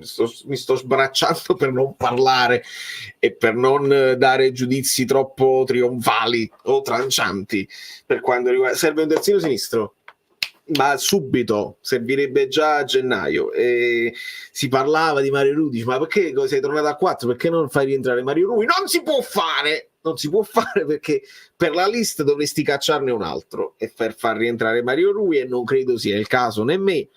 Quindi se si va sul mercato e riesci a piazzare qualcuno di quelli che giocano di meno, non lo so, vediamo un pochino. Kvara incazzato con Mazzocchi, con Conte, con l'arbitro, con se stesso, col presidente che lo rinnovo, con Lobotka che gioca sempre a destra. No, secondo me niente di tutto questo. Con se stesso, col presidente che lo rinnovo. Io penso che il rinnovo lui lo meriti e potrebbe stare in the back of his head, back of his mind, dietro qua, che non lo vede tutti i giorni che non c'è il rinnovo, però è lì, è un pensiero che può essere latente, inconsapevole, inconscio, ci può stare. Non credo, penso che con l'arbitro sì, ce la possa avere, ce la può avere con gli avversari che lo prendono a calci, con se stesso sicuramente, perché vorrebbe fare di più, vorrebbe spaccare il mondo. Non penso che ce l'ha con Mazzocchi, con Conte o con Lobotka, ma ragazzi, se questo è un Kvara nervoso, comunque 3 gol e 2 assist, il campionato è appena iniziato, mi sembra che stia giocando benissimo, va bene, voglio dire, ci sono altre problematiche molto più gravi così. Il rinnovo io lo chiedo ad ogni video e lo continuerò a chiedere ad ogni video, perché siamo molto in ritardo. Non so se è stato già menzionato, recupero la live subito. 11 giocatori del Napoli a segno tra campionato e Coppa Italia. Un abbraccio. Sì, Mario, non è stata menzionata in questa live, però sì, era un dato che mi era stato sottolineato, un dato simile all'annata dello scudetto, dove andavano a gol parecchi interpreti. Come fai a selezionare? Perché mentre parlo c'ho la cosa così, e poi veramente li faccio a caso, perché se sto parlando così seleziono il prossimo e che non è selezionato non li leggo nemmeno. Per esempio questo qua, con la difesa a 4 hai una rosa più ampia, anche perché di Lorenzo Braccetto lo vedo un po' sacrificato, poi si è costretti ad avere Spinazzola, Pasocchi titolare, per non parlare di McTominay. Sì, Glitchy, esattamente, e con la difesa a 4 secondo me riprendi quel Di Lorenzo che si sovrappone. Oggi l'ha fatto tante volte nel primo tempo, che si trova, che si capisce a memoria con Politano. Anche Politano secondo me ne giova avere la difesa a 4 e avere Di Lorenzo così. Di Lorenzo braccetto si può inserire anche centralmente, sicuramente lo può fare, però poi si pestano un po' i piedi con Politano, con Mazzocchi dall'altra parte. Quindi anche io trovo la difesa a 4 ideale sotto questo punto di vista. 1500, buongiorno, 1513 minuti senza subire un dribbling. Off topic, primo gol per Osi, di cui uno veramente bellissimo. Primi gol, 2 gol ne ha fatti. Forza Galatasaray. Sì, allora su questa classifica, questa statistica di senza subire un dribbling, avevo letto un commento che dice in realtà lui ha preso un tunnel, e credo fosse la partita col Parma dove arriva il rigore, se non sbaglio, potrebbe essere quella cosa là. Quindi questa statistica a meno che non parliamo di dribbling, cioè praticamente solo quando l'avversario ti punta e ti supera in dribbling secco, così da fermo. Se è quella la classifica, prendiamoci anche questa cosa di Buongiorno è fortissimo con o senza questa statistica. E per quanto riguarda si ha sventolato la maglietta con scritto finally, finalmente, Perché? Perché non è un fatto che, sai, stava a digiuno, che non segnava da un sacco di tempo, è che vari gol c'era andato vicino per un centimetro, gli hanno dato l'assist, qualcuno l'ha spizzata, era gol dell'altro, non era gol suo, è arrivato. Secondo gol veramente bellissimo, da attaccante proprio potente. E, lo stanno utilizzando anche con Icardi, proprio perché secondo me hanno capito che creare il dualismo non è ideale, anzi si devono volere bene anche loro. Un Osimhen che è molto attivo sui social con i suoi nuovi tifosi, cosa che non fa piacerissimo ad alcuni amici bellini che mi hanno scritto, ma noi siamo costretti per una questione di utilitarismo. Ci serve che giochi bene, che segni, che non si infortuni, che si faccia vedere e che venga individuato da una squadra, o che lo stesso Galatasaray decida poi di fare una trattativa per venirselo a prendere e lasciarlo lì dov'è. Io credo che Osi abbia altre aspettative e prospettive per il suo futuro. Forza Osimhen, perché ci servono i soldi, perché è bene fare più soldi possibili. Infatti non sono convintissimo sulle statistiche, si potrebbe essere un po' esagerato.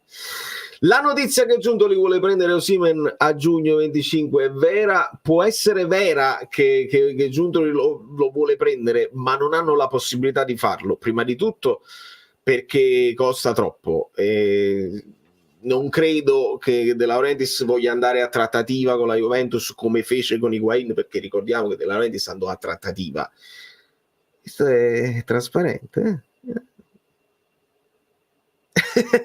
andò a trattativa con Higuain, però la clausola noi sappiamo che non è valida per l'Italia, quindi non te lo puoi venire a prendere con la clausola senza fare la trattativa, devi trattare con il Napoli. Non credo che il Napoli voglia trattare in Italia, e non credo che la Juventus, che cerca e sta ragionando sul fatto che già sta spendendo troppo di ingaggio per Vlahovic, si voglia prendere un giocatore che comunque ne vuole prendere 10 all'anno come minimo, che ha delle problematiche, che Giuntoli conosce molto bene. Per me è una butade, non si fa, non si concretizzerà mai, e non ha senso. Non ha senso anche per lui rimanere poi in Italia, passi dal Napoli alla Juventus, sì, puoi cominciare a vincere in Italia. Il salto lui lo vuole fare verso la Premier, se non gli riesce quello non penso che voglia andare alla Juventus. Galatasaray, che tra l'altro gioca davanti con Mertens, Osi e Icardi, non male, ma quanto è bello Mertens, quanto gioca ancora bene, gioca benissimo, non bene Antonio, e ogni volta che segna cerco un gol brutto, sporco, di rapina, un tapin brutto, non ne fa uno brutto, è qualcosa di pazzesco, veramente straordinario. Sono tornato a casa dallo stadio, oggi ho capito perché Conte preferisce Politano a Neres, lo ritrovi sempre a difendere. McTominay si scambia in continuazione con Kvara, niente segna per noi stasera. È vero, hanno fatto quell'altro coro pure un po' moscio, che in questo momento non mi viene in mente, nella reaction domani ve lo ritroverete sicuramente. Lanciato negli spazi, Lukaku lento come una tartaruga rispetto a Osimhen, già lento di per sé vista la sua lo stato di forma attuale. Se abbiamo negli occhi lo scatto, la velocità della gazzella Osimhen, il paragone diventa doloroso, non dobbiamo dimenticarcelo, quello scatto lì in profondità l'imprendibile anche per i compagni, perché Osimhen quando andava poi in profondità nessuno riusciva a seguire, tanto che era troppo più veloce degli altri, quindi sì, il paragone diventa difficile. Gilmour e Neres troppo tardi, cominciavamo già da 25 minuti a lasciare il pallino del gioco al Monza. Pure io sono d'accordo che i cambi sono stati un po' troppo trascinati. Sì, è lui, è figlio come no, Nick, è proprio il figlio di Paolo, somiglia pure, bel giocatore sicuramente, deve consacrarsi, essendo quel ruolo ibrido di trequartista, così se non hai poi dei numeri straordinari devi avere la continuità, devi fare un campionato alla Colpani per consacrarsi. Intanto Colpani sta avendo un po' di problemi nella Fiorentina, anche oggi una partita non straordinaria. Di Lorenzo l'ho visto un po' impreciso oggi, più possesso e palleggio nelle ultime partite, pensi sia dovuto al cambio modulo, c'era un blocco basso col 3-4-2-1 o più sicurezza data dai risultati? No, io penso che il più possesso è dato dagli avversari, e anche il palleggio è dato dagli avversari. Tu hai fatto il cambio modulo già con la Juventus, ma hanno avuto più possesso loro, e tu secondo me lo accetti così, come il secondo tempo di oggi hai accettato, prendetevi il possesso palla, vediamo che succede. Non penso sia una questione di sicurezza. L'arbitro voleva vedere qualche braccio staccato per chiamare un fallo sul Kovar, veramente assurdo, incommentabile l'arbitraggio di oggi. Fabio Versati. Bergonzi ha appena detto a Rai 1 che non è fallo da rigore, il VAR ha fatto bene a non intervenire, anche perché è Di Lorenzo che allarga la gamba verso il difensore che sta arrivando. Ha detto, lui sapeva che stava arrivando, ha detto metto il piede in aria, se mi tocca cado a terra.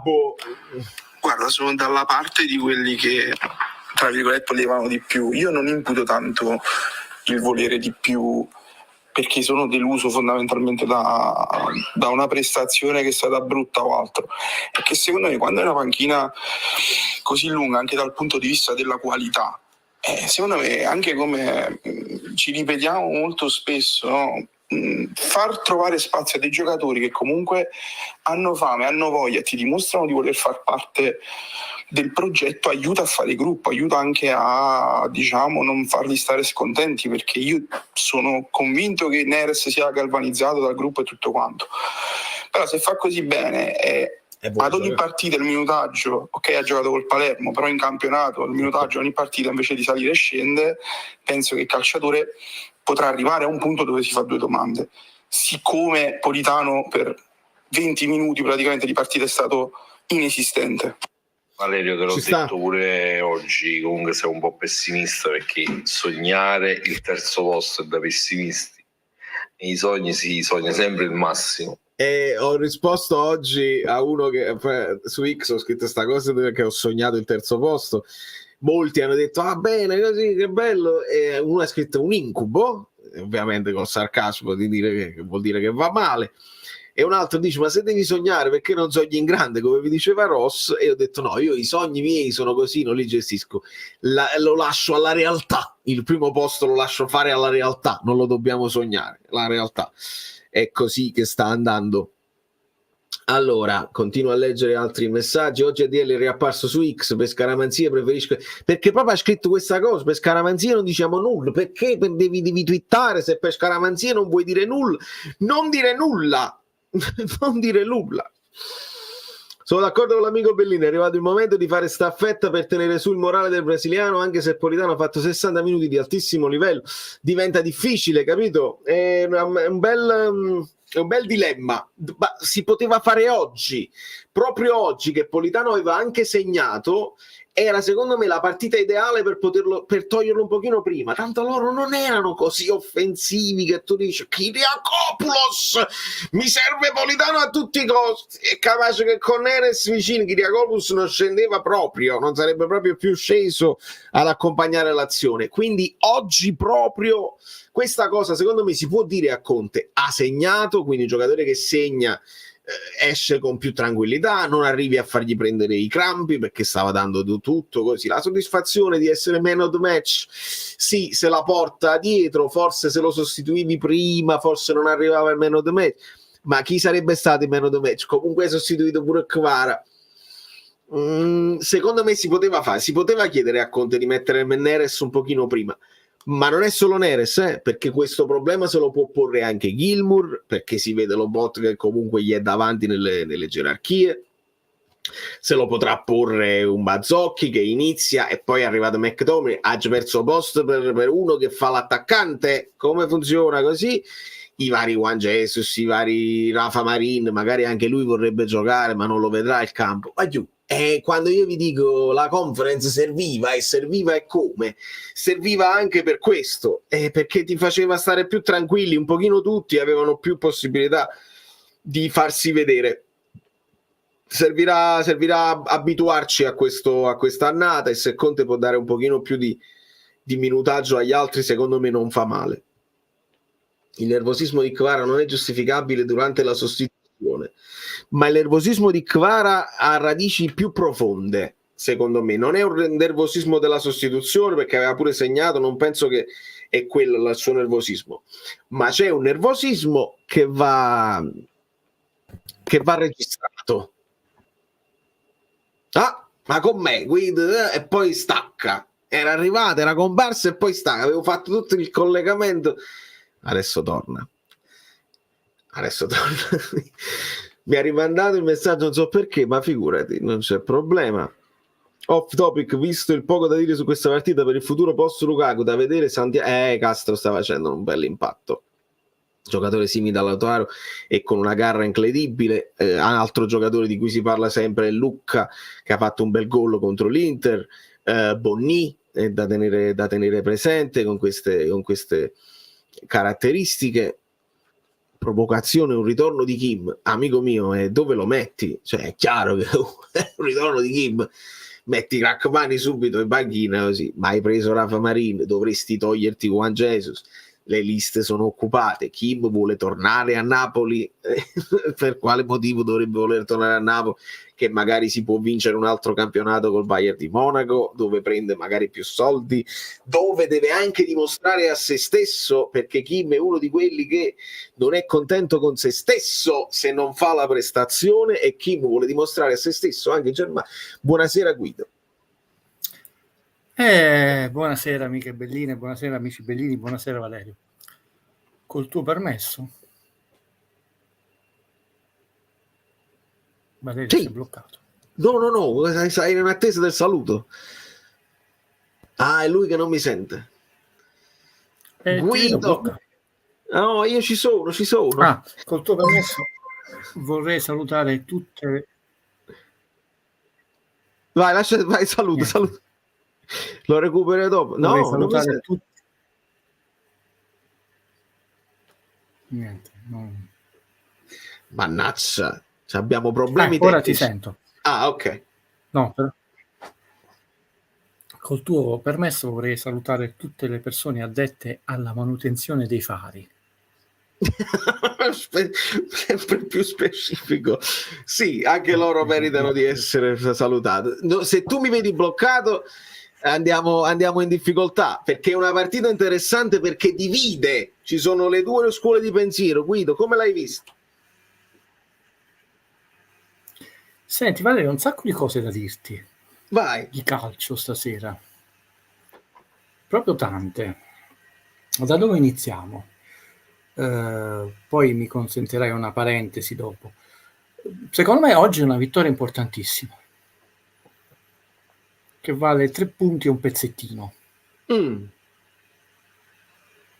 Tra l'altro Conte aveva lanciato un piccolo allarme, aveva giudicato giustamente una partita a rischio, bisognava ripartire dal pareggio della Juve. Il pareggio della Juve è un pareggio buono, io ho detto un montoncino leggo più grosso il nostro rispetto a loro, che sono più avanti, però sono 2 punti, no? Che aritmeticamente tu perdi, no? Su 15 il Napoli ne aveva fatti 10, adesso su 18 13, quindi si rivince subito, vinci senza subire gol, sono diventate tante, meno male, le partite senza subire gol.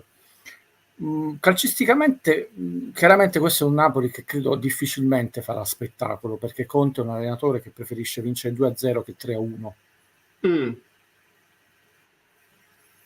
E questo si può anche spiegare sui cambi molto tardivi, perché i ragazzi sono entrati con bella gamba. Tra l'altro la partita col Palermo, non so se hai notato, a un certo punto il Napoli aveva una sorta di quadrato a centrocampo, poi aveva dei momenti di un 4-3-3 mascherato, però senza l'interprete maiuscolo che noi abbiamo avuto, il maggiore interprete del ruolo, che è stato José Maria Cagliò, no?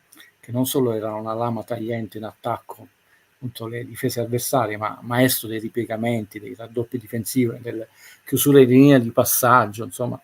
E invece noi difensivamente hanno fatto molto bene Gong e Neres in attacco, però si sono presi qualche sbavatura, che oggi non c'è stato.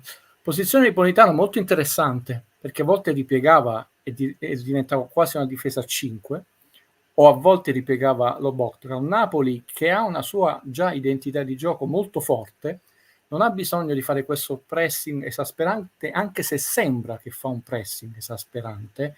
Attenzione, non lo fa, perché ha delle posizioni in campo molto ben definite, per quanto ormai nel calcio si cambia. Pensate che Kvaratskhelia ha giocato più centrale, Anghissà ha iniziato in un modo, a un certo punto la vedevamo in appoggio, è stato di nuovo artefice di una pressione che ha portato un altro gol, quindi attenzione, il calcio è molto cambiato, però detto, sono posizioni che mettono in difficoltà, a parte i primi 5 minuti, poi il primo tempo il Monza è dato seriamente in difficoltà, a parte che alcuni tratti non ha visto palla per questo bel palleggio del Napoli di spallettiana memoria, lo salutiamo il mister in tribuna, 0 tiri mi sembra, non solo importano, proprio totali. Secondo tempo amministrato, per chi voleva un Napoli scoppiettante, dice rimane la mano in bocca perché potevi fare il 3-0. Ti lascio salutare. No, è l'addetto stampa che vuole sapere, dammi un voto alla saccenza difensiva di Conte, a mio avviso senza senso, e all'arbitraccio, che nelle trasmissioni, quelle che contano, è stato definito. Vabbè. Poi sì, apriamo ma è il suo modo, nel senso, è il suo modo di interpretare il calcio. A volte io mi rendo conto, e poi è quella parentesi che voglio aprire, che le persone non capiscono che se uno prova ad analizzare qualcosa, lo analizza spogliandosi del tifo, della simpatia. Io lo dico sempre, non devo dire, non lo faccio col mio lavoro, io non ho mai imposto un gusto di un film, cosa che di solito fanno i critici, ma cerco di spiegare quanto è complesso il linguaggio cinematografico, è anche molto affascinante. È la stessa cosa, cioè uno può dire io amo più il calcio di Pincoli, Pallino, però devi rispettare la sua idea. Forse vi avevano descritto l'Istituto Luce, un campionato diverso. Tra l'altro Conte ha specificato ancora una volta che stiamo gettando le fondamenta, ancora una volta che sente parlare troppe persone inesperte di scudetto, eccetera, quindi anche lui può essere accusato di essere un pessimista, iettatore, cinico. Mi hanno detto che sono cinico. La gente sa che cosa significa cinico in italiano? Vabbè. Quindi interessante. Zambo, che volevano andare via tutti i colleghi quest'estate, meglio che va alla Juve, eccetera. Tra l'altro Zambo è in scadenza di contratto, tutti parlano di Kvicia, ma scadenza è del giugno dell'anno prossimo, tema che nessuno affronta. Per alcuni tratti è stato imbarazzante, nel senso positivo del termine, sembrava una sorta di buco nero, che qualunque cosa, non solo giocatore, palla, filo d'erba che entrava nella sua orbita, spariva perché subito. E poi sottolineo anche comunque con fair play, con grande mai violento, non è mai incredibile. È il primo tassello di quest'opera di ricostruzione, di convalescenza, sembra essere stato messo, cioè proprio nella testa dei giocatori. Intanto non è più quella squadra debole, terra di conquista. Attenzione che Conte, io spero, io detesto perdere in casa, è una cosa che mi mette di un cattivo umore incredibile, incomincia a mettere il fortino al San Paolo, che l'anno scorso è diventato terra di conquista. Ha detto che la classifica vale 0 la sesta giornata, e io sono pienamente d'accordo col mister. Ti inviterei subito a far vedere la prima stupidaggine che ho preparato per te, che è quello classifica. Allora, mentre recupero il tuo file, leggo Giancarlo che ringrazio. Guardando avanti di un turno, potrebbero quest'anno aiutarci le pause nazionali e le stesse anche influenzare le scelte di Conte. Ben arrivato Guido. Nel frattempo recupero il file. La pausa. Poi bisogna vedere quanti giocatori del Napoli vengono convocati. Ci sono molti se. Già non giochiamo le coppe, Conte lo sappiamo che tipo di allenatore è, ma insomma io non sono un predicatore, mai stato nella vita, quindi è brutto predico e neanche un consiglio, cioè, ma ce lo vogliamo. Poi l'altra volta pessimismo, uno ha scritto in chat la pesantezza. Avevo notato che la cosa che amo di più al mondo, quindi quando io nuoto già sono l'uomo più felice al mondo, ero contento dello 0-0, sarà stato pesante, come dice a volte De Laurentiis, che le persone scaricano tutte le frustrazioni, chiudiamola lì, cioè lasciamolo lavorare. Le basi, mi sembra che stiamo gettando basi solide, però non sarà un Napoli spettacolare, anche perché purtroppo abbiamo Lukaku e non Osimhen. Guarda, secondo me, io incomincio a fare un'analisi dopo la 12esima, 13esima giornata, quindi stiamo a metà del percorso, molto molto presto, però immagino, sai quante cretinate verranno dette domani, no? Come come tante se ne dicevano, no? Che Conte non avrebbe più affrontato la difesa a 4 e l'ennesima partita, anche se vi ho detto alcuni tratti Politano si abbassa, eccetera, eccetera. Vedi che è una classifica non solo molto corta, dove le 8 sorelle hanno fatto 80 punti rispetto agli 89 dell'anno scorso allo stesso momento, manca una partita, però insomma è ininfluente Cagliari, diciamo, Parma, è influente per la possibile classifica, no? Cagliari fa più punti il Parma. Attenzione che in questo momento è veramente nulla, è prestissimo, cortissima, perché in fondo dall'Udinese al Napoli sono 3 punti, stanno una media di squadre, cioè le squadre che l'anno scorso si sono classificate tra Champions League, UEFA League e Conference League. Però tutte il -2 non è riferito al Napoli, ovviamente -2 punti, ma al primo posto l'anno scorso quant'era? 15 punti, al secondo posto quant'era? Quindi tutte le prime squadre in classifica, non stiamo riferendo il Napoli rispetto all'anno scorso, che ovviamente ha un +2, per come sia le persone non capiscono, e si è abbassata nonostante la lotta per la retrocessione. Non è che ha tolto tutti questi punti, aspettiamo ovviamente Parma-Cagliari, non è che diciamo gli ultimi 6 hanno fatto tantissimi punti, quindi si sono fatti più pareggi. Attenzione, una classifica così corta saranno per ora, e una sesta giornata non vale nulla, è troppo presto, diventa fondamentale intanto non perderli quegli scontri diretti, e chiaramente le partite con le altre 13 sono propedeutiche. Esattamente, è vero, e addirittura che nelle prime 5 le grandi avessero perso così tante partite, non vinto 3 partite di seguito. Le uniche 2 imbattute, tra l'altro, insomma, questo non c'è bisogno che lo dica io, sono la Juve e l'Empoli. Fai vedere la seconda immagine. Prima di farla vedere, però, Valerio, un attimo. Sì. La leggo e non è polemico.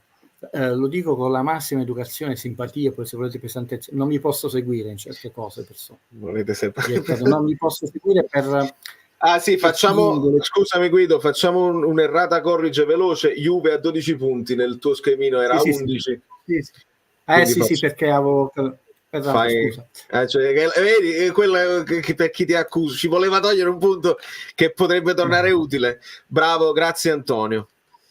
In realtà poi te la spiego questa cosa qua. No, prima di mettere questa immagine, che poi cedo soprattutto a Giuliano e Giovanni, che sono non eccezionali, non vi posso seguire sul percorso iettatore, non iettatore, perché non è neanche stupido, è divertente, è proprio fuori da una persona che tra l'altro perde un sacco di tempo con i numeri, eccetera.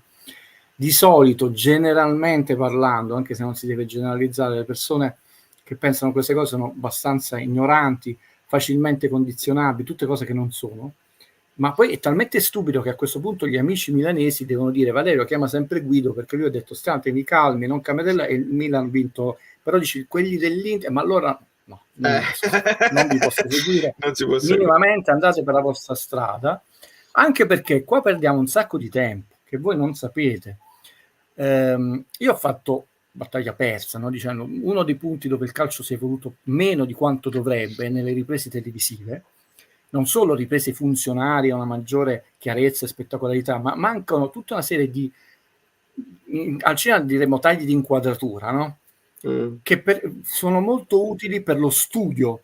Guido diceva delle cose nella chat privata, e queste cose che non hanno una corrispondenza perché ci mancano delle immagini, comunque hanno portato Giuliano e Giovanni, che ringrazio, a dove fa un lavoro pazzesco per vedere le distanze dei giocatori, perché io ho detto mi serve un'immagine per il controcampo per capire la dinamica dell'azione, non ce l'abbiamo e se la sono non dovuta inventare perché non ce la doveva, ma non sono messi i numerini a caso di questi due anime pie, cioè tutto un calcolo matematico dato dallo studio, dall'intelligenza, perciò non vi posso seguire in 1000 cose che noi facciamo. Quell'immagine sul Politano che può passare, adesso noi siamo andati oltre gli expected goal, stiamo facendo un ragionamento, perché c'è gente che si è accodata a Valerio che ha talento, su quelle che sono le percentuali di maggiore realizzazione potenziali, cioè di maggiore efficacia, chiamiamole così, di quella che potrebbe essere un'azione. Fai vedere invece un dato più grezzo, più basilare, che mi ero divertito a fare per te,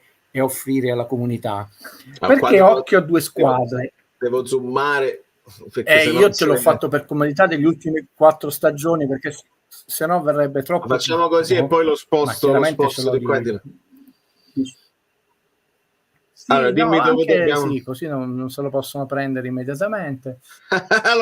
lo muovo in continuazione. Occhio alcune cose, perché ci sono due. Sì.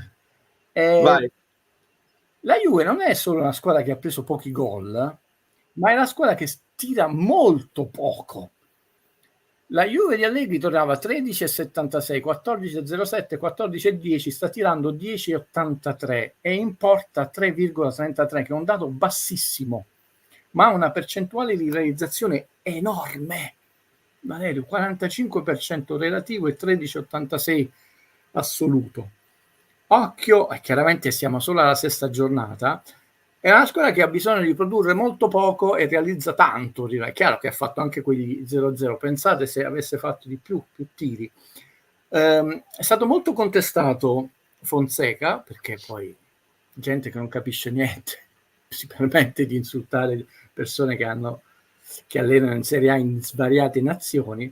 E il Milan ha cambiato un po' modo di giocare. È la squadra che tira di più rispetto agli anni scorsi, che è passato a un 14,5, 14,7 e 16, 96 tiri totali del Milan, seconda solo la Roma, disastrosa tra l'altro a Roma, 23% di percentuale relativa, 6,86 assoluta.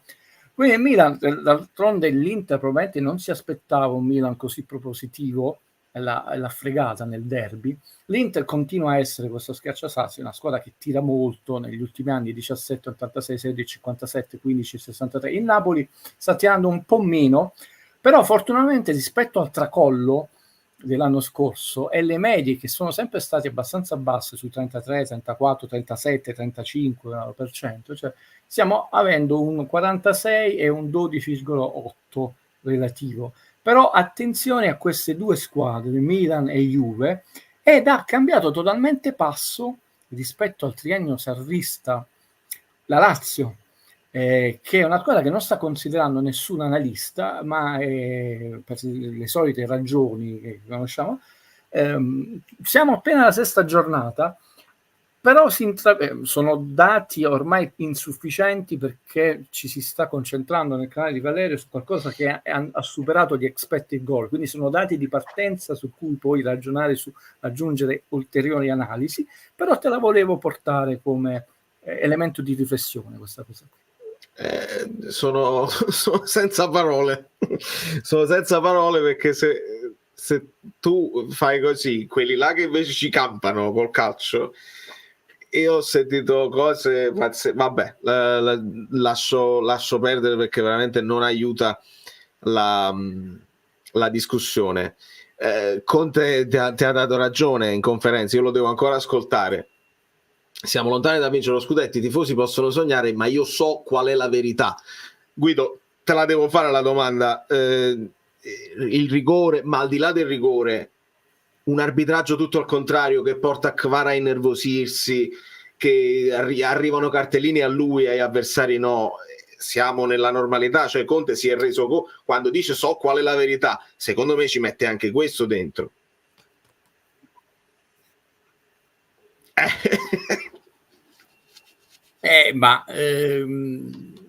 Tutte cose che cioè io poi quando vi dico qualcosa, ho lessi un messaggio, poi non li ho letti tutti i commenti, sembra che ero triste, lo iettatore guida adesso per la vittoria del Napoli, follia di queste persone. E io ho detto attenzione, che non pensate che arriva Conte e il Napoli diventa la Juve in tutto e per tutto. C'è stata un'azione abbastanza ridicola, molto più del rigore, quando hanno proprio tirato e si è allungata la maglietta, e allungare la maglietta di Lukaku, che è un armadio altreante, non è facile, lì non ha simulato, gli hanno proprio allungata, si è allungato che c'entravano due Lukaku, cioè, è abbastanza semplice giudicare quel fallo, non puoi tirare la maglietta, poi poco a poco diceva è un po' tirata, no? Ma è un segnale, nel senso che neanche l'allenatore Conte, che ha il suo carisma, la sua storia, una storia di due le ultime 2 società italiane decisamente importanti, no? Sono quelle che sono al primo e al secondo posto per scudetti vinti. Tanto poi se uno in più dalla Juve rispetto all'Inter cambia poco, no? Nel senso che se la mettessero d'accordo loro. Però di queste prime 6 giornate abbiamo 6 giornate per essere molto contenti. Fortunatamente dici a Verona era ininfluente,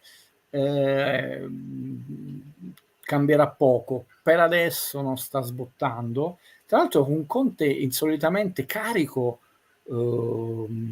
in panchina, ma ancora calmo, ci piace, no? In conferenza stampa, no? Ancora, però in panchina per ogni gol, cioè, lo vive, lo sente, la sta sentendo molto l'esperienza napoletana già dall'inizio. Vero.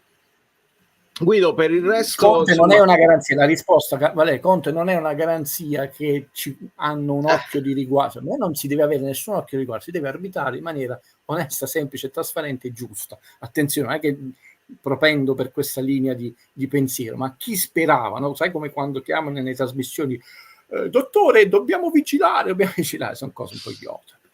Domanda di Angela: secondo te quanto tempo ci vorrà affinché Romelu entri in forma? Paradossalmente mi è piaciuto di più nelle prime partite.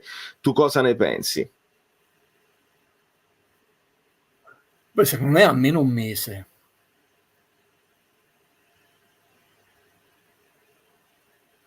So che vuoi aggiungere. Può capitare, Valerio, no, può capitare quello che dice Angela, occhio fino, perché invece ci sono persone che qua vogliono crescere, vogliono capire, vogliono anche divertirsi in maniera sana, come Angela, che a volte tu, casomai, quando dei giocatori, ti ricordi, capitò grandissimo il nostro campione che era Gulam, torni da tanto tempo, la prima partita la fai benissimo, poi piano piano le gambe hanno bisogno di riassestarsi, quindi meglio le prime partite, serve tempo e poi comunque ha qualche annetto in più rispetto a Lukaku che fece vincere lo scudetto all'Inter di Conte. Secondo me prudenzialmente un mesetto, no, può essere 20 giorni, 35 giorni, 40 giorni, ma non una settimana, serve tempo. Però vedo molti giocatori ben mentalizzati. Io spero di recuperare Simeone perché è fondamentale, quei gol jolly furono fondamentali per lo scudetto e saranno fondamentali se è una classifica così corta. Un gol in più, 2 gol in più ti possono dire veramente, dici, fai il salto già da quest'anno dal quinto al quarto posto e tanta roba. È entrato bene oggi invece Raspadori, vabbè, ha toccato una palla ma si è mosso bene, il suo movimento quello sa fare, girarsi sul lato con una grande velocità, tirato. Vediamo, io spero che non giochino sempre gli stessi 90 minuti perché d'altronde la Coppa Italia è fra un sacco di tempo. A proposito di Coppa, utilizzo questa domanda di Valentina per chiarire ancora più nel dettaglio il discorso delle coppe europee e il lavoro che abbiamo fatto insieme alla tua analisi iniziale. Poi siamo andati all'interno dei numeri con Peppe Di Palma che ha preso tutte le classifiche, tutte le volte che il Napoli è uscito dalle coppe per concentrarsi sul campionato senza migliorare la sua media. E quando sono andato poi ospite a Telecapri parlandone con Pierpaolo Matrone, c'è un passaggio, e lo cito perché è un passaggio importante. C'è una bella differenza tra l'uscire dalle coppe, perché questa era la statistica che abbiamo analizzato con Peppe Di Palma. Uscire dalle coppe non ti migliora, ma cominciare senza le coppe, specialmente poi con un allenatore che si è insediato e che sta cambiando molte cose a partire dalla convalescenza. Quindi, posto che vogliamo giocare più partite possibile, può essere utile il primo anno senza coppe per il progetto Conte, dove ha più tempo di sistemarli questi mattoncini? Beh, ma lui capitò anche al Chelsea, nel senso lui il primo anno senza coppe secondo me è per Conte, non per Guido, nel senso a me piacerebbe farle sempre le coppe, è l'ideale. Però ricordatevi che è sempre una questione di una coperta che è una piazza in mezzo e deve coprire un letto, 2 piazze, forse anche in mezzo.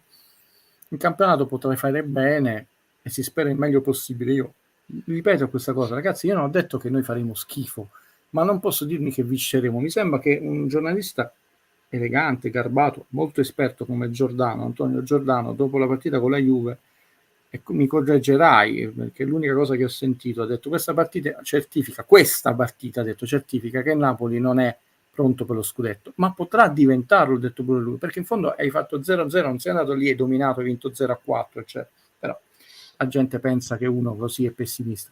Diciamo, per rimettere in sesto il campionato è l'ideale per i metodi di allenamento, per certo tipo di concentrazione. Io te lo dissi all'inizio, lasciamo da parte la simpatia, l'antipatia, le stupidaggini, eccetera. Ho detto Conte, io spero che trasmetta questa non solo fame, questa capacità veramente di non lasciare i punti stupidi in senso educato, stupidi, perché nessun punto è intelligente, eccetera. Però purtroppo se noi ricordiamoci, il primo anno di Spalletti abbiamo perso 6 punti su 6 con l'Empoli, ma andate a vedere cosa cambiava quell'anno. Perdere tutte e due le partite con l'Inter, chiaro, fa male, però diciamo è un po' più logico che perdere 6 punti su 6 con l'Empoli, no? Però insomma, dall'altra parte un processo di crescita, lo dice anche Conte, significa avere una rosa qualitativamente meno forte, significa che certi step, confrontarti con certi giocatori, certe soluzioni di gioco, con certe capacità di dover mantenere la concentrazione più tempo a più a lungo possibile, ma con quell'intensità e quella qualità diversa rispetto che affronti un Chievo che non c'è più, per dire, e quello non lo stai facendo e non lo farai quest'anno, quindi quella è una parte di coperta che non avrai. Noi cerchiamo di ottimizzare la parte di coperta che riguarda il campionato, perché in questo momento è un campionato molto serrato. Sì, alcune squadre sono partite maluccio, per esempio il Milan, però già questa giornata tutto sommato chi pensava, che spero nessuno, che il Bologna quest'anno andrà nei primi 4 posti, cioè l'unica che però sta un po' stentando, diciamo, è l'Atalanta, eccetera. La Roma ha avuto anche un cambio di allenatore, però questa domenica Roma ha vinto, Lazio ha vinto, Juve ha vinto, Inter ha vinto, Milan ha vinto, alla fine non ha guadagnato punti con nessuno, tranne chiaramente la Fiorentina, ma ragazzi, cioè vediamo, Conte ha detto una cosa che è banalissima, vera, banale, nel senso anche qui semplice, educato, non banale, che ha detto una cosa stupida. Tutto sommato, ha detto era un calendario non impossibile, ha detto abbiamo messo dei punti in cascina, è inutile piangere sulla prima giornata. La cosa importante è aver visto che rispetto a quella prima giornata il Napoli non è manco lontanamente parente rispetto a quel Napoli, e questo in un tempo relativamente breve ti fa capire come questa convalescenza sta andando per il verso giusto, perché non ha niente quel Napoli rispetto a quello che stiamo vedendo adesso, proprio come sembrava un Napoli in balia degli eventi, il classico proprio Toro che non deve prendere solo purtroppo, no, come similitudine molto cruenta, io sono contrario a queste cose, è un Napoli molto più consapevole adesso, che però deve affrontare, deve vedere, affronti la Roma all'Olimpico, adesso vai e vinci quella partita, o come la Juve è presto, avremo purtroppo un calendario dove tu affronterai in un tempo relativamente breve quasi tutte le big, e nel girone di ritorno subito tutte quante, perché nelle prime 11 del girone di ritorno affronti tutte le big. Quanto è importante essere primi? No, quanto è importante avere 13 punti, non essere primi, Valerio. Questo è l'errore che ho fatto, non essere primi. Ho preso la cosa perché ti volevo chiedere, non ricordo in quale periodo, o meglio quanta distanza avevamo quando tu ci facesti vedere quel pezzettino di film dove lui chiedeva come si sta ad avere tantissimi soldi, ad essere milionario. Quanti punti avevamo in quel periodo che tu sdoganasti lo stare primi non è un problema, si sta bene? Non tanti, mi sembra 4-5, eccetera. Di vantaggio. Sì, non era quella cosa abissale ancora. Non era per ma oggi non è oggi è importante, io insomma, è la mia idea, assolutamente non sono il Vate che spara tutte le cose e lui capisce tutto e noi niente. Non è tanto il primo, perché tu potevi essere primo a 10 punti in campionato dove tutti hanno 9 punti e essere ripartiti, prego. Semplicemente un saluto di Armando che dice: Guido mi mancava come l'aria. aver fatto subito 3 punti dopo l'ottimo pareggio, questo pessimismo con la Juve, quindi hai fatto 3 vittorie, pareggio, di nuovo vittoria, volendo che segue anche una vittoria, è vero che non vale per il campionato di Coppa Italia, un'ennesima partita senza prendere gol, mi sembra una convalescenza che mi piace, nel senso che mi piace. Però ripeto, oggi è importante 3 punti, mi sembra che il Napoli gioca 2 partite in casa consecutive e non voglio dire nulla, non sono quella... Quello sarebbe un altro step, un altro mattoncino, anche perché incominci a carburare. Non so, non tutte le squadre, tutte 8 vinceranno la prossima, o forse sì, non ho manco visto il calendario se ci sono scontri diretti. Quindi vediamo, insomma, dobbiamo aspettare nelle prime 12-13 partite, tu almeno 2, se non 3 scontri diretti li hai fatti. Noi ne abbiamo fatto solo uno. Tu pensa, la Juve, anche se li ha pareggiati entrambi, ha già 2 scontri diretti al Sottivo, la Roma e con il Napoli. È troppo presto. Avete visto che oggi il nostro gioiello scozzese non si è inserito ancora benissimo nei meccanismi, ma lo possiamo colpevolizzare, è appena arrivato, diciamo, è anche normale. Il tiro ce l'ha, secondo me ne vedremo delle belle, ed è molto importante. Fammi dire quest'ultima cosa di calcio, Valerio, perché ci sono delle cose che a noi sono mancate tremendamente. È vero che Lukaku ancora non è esplosivo, non è Osimhen, ma intanto lo devi marcare sempre, non lo puoi lasciare. Non avere mai il pensiero e la preoccupazione che nessun giocatore del Napoli tirerà da fuori area significa che tu comunque fai delle scelte, le scelte come nell'azione di Politano che hanno affrontato benissimo, no? Per esempio Giuliano e Giovanni, no? Il difensore della Juve un attimo prima è andato a centrarsi, poi ha avuto quel secondo di tempo, così già con la gamba gli chiudeva lo spazio il tiro, non ci ha pensato minimamente che lui si decentrava o premiava la sovrapposizione, perché sanno che fa quel movimento. Sarebbe stato un jolly che lui cambiava soluzioni, addirittura girava la caviglia e allargava a Politano. Ecco, se tu sai che comunque c'è un giocatore nel Napoli che quel colpo ce l'ha, lo può provare, può tirare alto, può tirare un tiro non irresistibile, ma il portiere lo devia male, come capita, comunque dovrai scegliere. Io lo vado a chiudere il tiro, comunque mi disinteresso. Noi qualche soluzione in più per diventare più versatili, come il nostro Fabio, la dobbiamo avere. Abbiamo abdicato nell'ultima stagione totalmente a certe soluzioni offensive, speriamo che ne ritroviamo. Sembra che il ragazzo la castagna ce l'ha, e a noi d'altra parte piacere. Il gol di Kvara viene da quello, perché c'è l'inserimento, Lobotka lo trova in verticale e McTominay va al tiro per arrivare al contrasto alla disperata, poi la palla rimbalza e arriva a Kvara, quindi è perfetto. E proprio di questo ti parlava l'utente Amen. Non credete che ci sia infuocati subito e tanto per McTominay, forte davvero, ma che ha chiaramente bisogno di tempo. La sensazione è che quelli che ne parlano tanto lo conoscono davvero molto poco. Tra l'altro un bel gol, Valerio, non per il tiro di Kvara.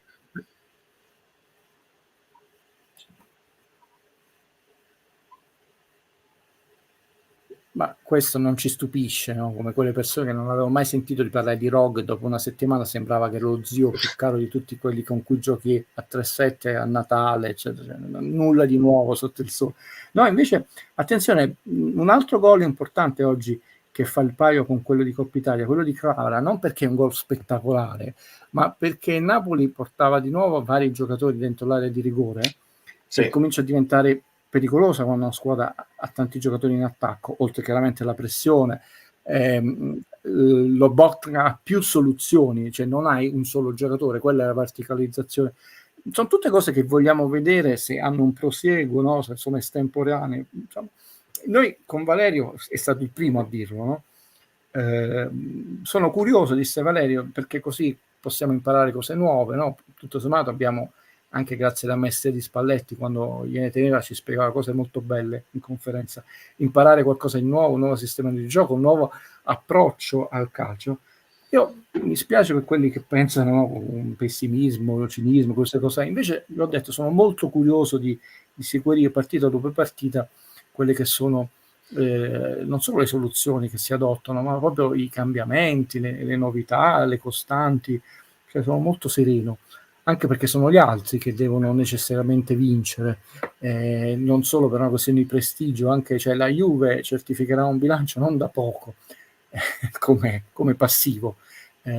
L'Inter sta rientrando piano piano, però si parla più del fatto del fatturato, non che c'era quel debole. Cioè, quindi le altre squadre, non solo dal punto di vista dell'immagine, ma dal punto di vista anche economico, hanno necessità di far di fare molti punti in Champions. Cioè, noi concentriamoci su gettare delle basi solide che ricostruiscono proprio mentalmente. Ragazzi, non dimentichiamoci che noi abbiamo vinto un campionato, abbiamo fatto male, oppure siamo usciti dalla Coppa. Siamo arrivati decimi, un crollo che non deve più succedere. Non è che dice hai vinto il campionato, sei arrivato quinto a 17 punti, che sono tanti, sei arrivato decimo a 41 punti. Allora non è vincere il campionato, è avere quella solidità costante. E io sono più interessato che a gettare delle basi che dici tu l'anno prossimo sei veramente tosto, perché intanto sotto questo standard non si va. Questo è il mio pensiero. No, lo scudetto, il mio pensiero, sotto di questa soglia non si va più. Esatto. Chiaro? Cioè, poi questo è pessimismo e abbiamo un italiano diverso. Per quanto riguarda la questione McTominay, aggiunge Dario, perché dicono è del Manchester United, allora è Maradona. Vogliamo dirlo, ci siamo comprati l'Elmas del Manchester United, è forte ma non in termini assoluti, ma questo con Conte giocando overperforma. Quindi la differenza è anche che non è un giocatore che si deve fare a Napoli, è un giocatore che arriva a 27 anni. Ecco, però c'era un elemento positivo, ma l'elemento positivo secondo me, Valerio, vabbè, chiaramente questa narrazione che uno è subito forte, Maradona, non ci interessa, è che chiaramente un giocatore che anche scampo di partita, non il più grande giocatore in Manchester United, per dire, intanto tu hai giocato in Manchester United nella Premier, ho detto, quindi oltre che una certa attitudine, una certa disciplina, ma anche una certa forza di pensiero che non te la fai sotto per certe partite, perché hai giocato nel Manchester United, no? Questo non è poco. Cioè, ricordiamoci che queste cose le abbiamo sentite su José Maria Cariona, Albiol, eccetera, cioè magari avercene ogni anno che tu compri il giocatore medio da Real Madrid, Barcellona, eccetera, perché saranno medi là, ma in Italia la differenza l'hanno fatta, ci hanno garantito 7 anni di alto profilo, eccetera.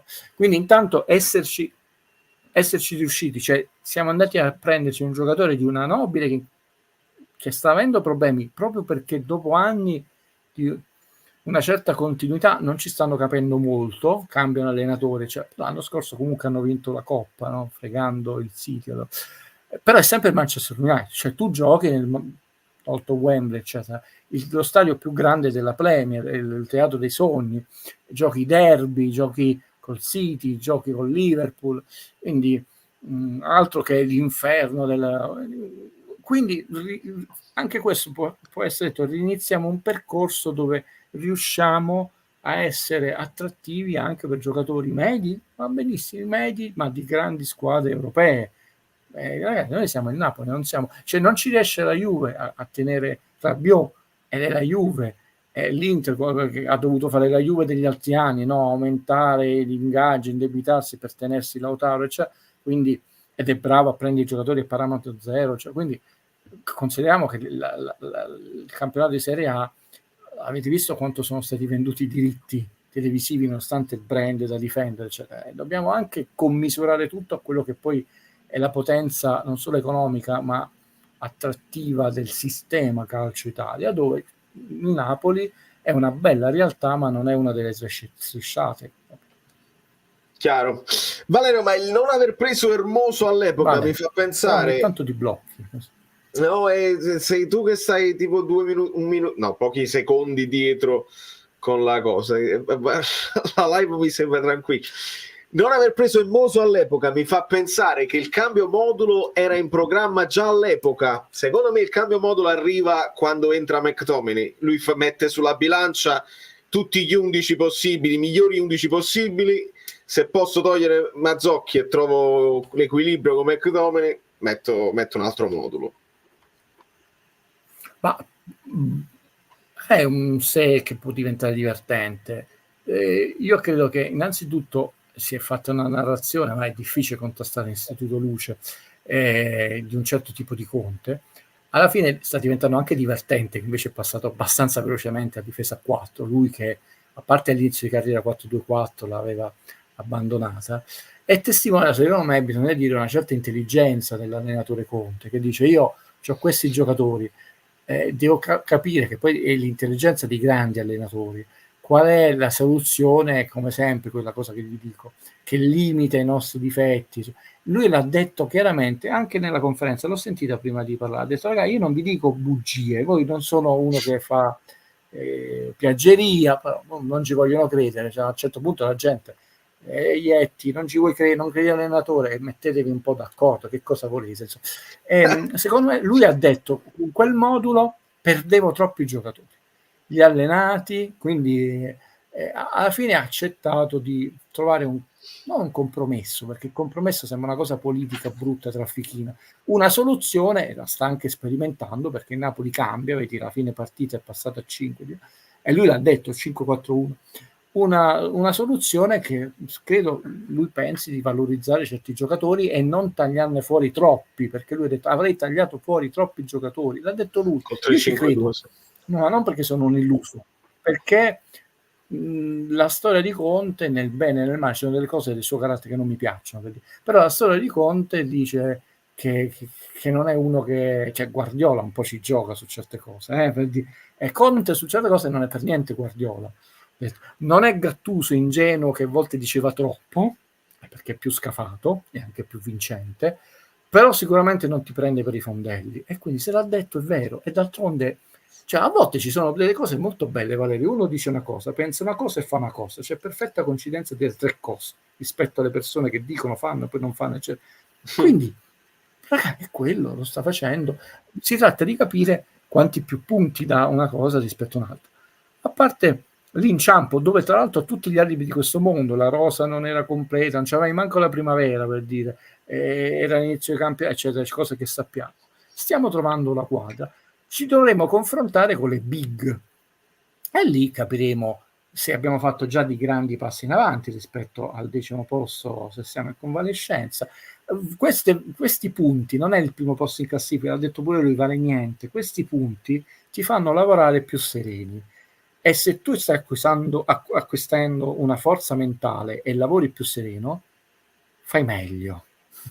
Stai sicuri, fai meglio. Il tiro difficile lo tenti, casomai ti riesce pure all'incrocio. Se tu cominci a giocare con la paura, vedevi il famoso Immobile che segna da tutte le parti perché sta in fiducia e tira, come tira segna, è chiarissimo. Ma è vera la leggenda che vuole che quando cambia modulo Conte vince il campionato? Ci sono dei dati, capitò contro il Napoli la famosa Juventus che passò a 3 e poi ha continuato, sì, lo ha fatto, l'abbiamo analizzato con Nick anche con il Chelsea che partì a 4 poi passò a 3 e vinse il campionato in Premier. Ci sono anche dei dati opposti però, perché con l'Inter lui partì a 3 e poi ha vinto a 3, quindi in quel caso non ha dovuto cambiare. Secondo me Conte, rispetto all'integralismo che è stato raccontato così, non è integralista, si è reso conto di quello che è e alla fine vince De Laurentiis, la scrivono 4-3-3, non c'è niente da fare. Vale, quando ho visto il film Sarò con te, no?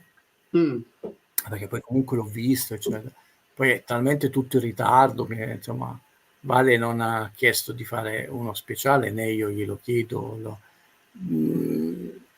A prescindere dall'analisi cinematografica, a prescindere dall'analisi calcistica, eccetera, io ho avuto un solo pensiero quando lo vedevo, no? Che non è, detto, lasciando da parte, diciamo, queste due analisi, la prima per quanto mi riguarda più importante di tutte, ed era chiarissimo il pensiero che mi veniva in mente più lo vedevo e più fino alla fine, che secondo me è totalmente unico rispetto ai tifosi, ai colleghi, eccetera, che non ha sicuramente nostalgia, nessuna commozione, nessuna lacrima, nessuna gioia, nessuna delusione, e te la dico, quel film, ripeto, lasciando da parte le due analisi, mi ha fatto venire solo una grande voglia: dobbiamo vincere.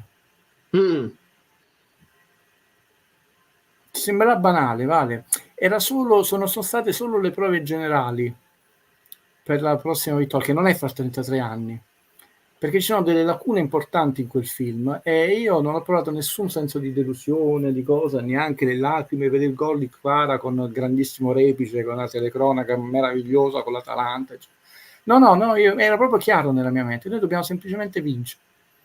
Cioè quel film è propedeutico perché noi dobbiamo vincere un altro scudetto, te lo dico. Quindi mi spiace che mi ha detto dello iettatore pessimista, non sapeva di questa cosa, non lo sto dicendo in base a quello, lo scrissi a Valerio, ho detto, ho visto. È proprio chiaro nella mia mente è anche chiaro quello che dobbiamo fare col canale di Valerio, perché è una delle lacune peggiori di quel filmato. Cioè Napoli non solo ha insegnato come si deve vincere, ma queste sono le prove generali, perché sai, non si vinceva da tanto tempo, quindi ci siamo solo appena organizzati. Quindi sappiate che noi dobbiamo vincere, ma non fra 33 anni, prima di 5 anni, ma tosti. Non sto dicendo che vinceremo, che ce la faremo, attenzione, ma io quando lo vedevo ho detto noi dobbiamo vincere, ci dobbiamo mettere in testa che questo è stato semplicemente un antipasto, toglierci la ruggine di dosso, questa cosa che non si diceva mai, Maradona eccetera, beh ce la siamo tolti, adesso dobbiamo vincere. È molto chiaro nella mia mente. Secondo te cosa manca a questo Napoli per essere concretamente competitivo per lo scudetto, ma anche in Champions l'anno prossimo?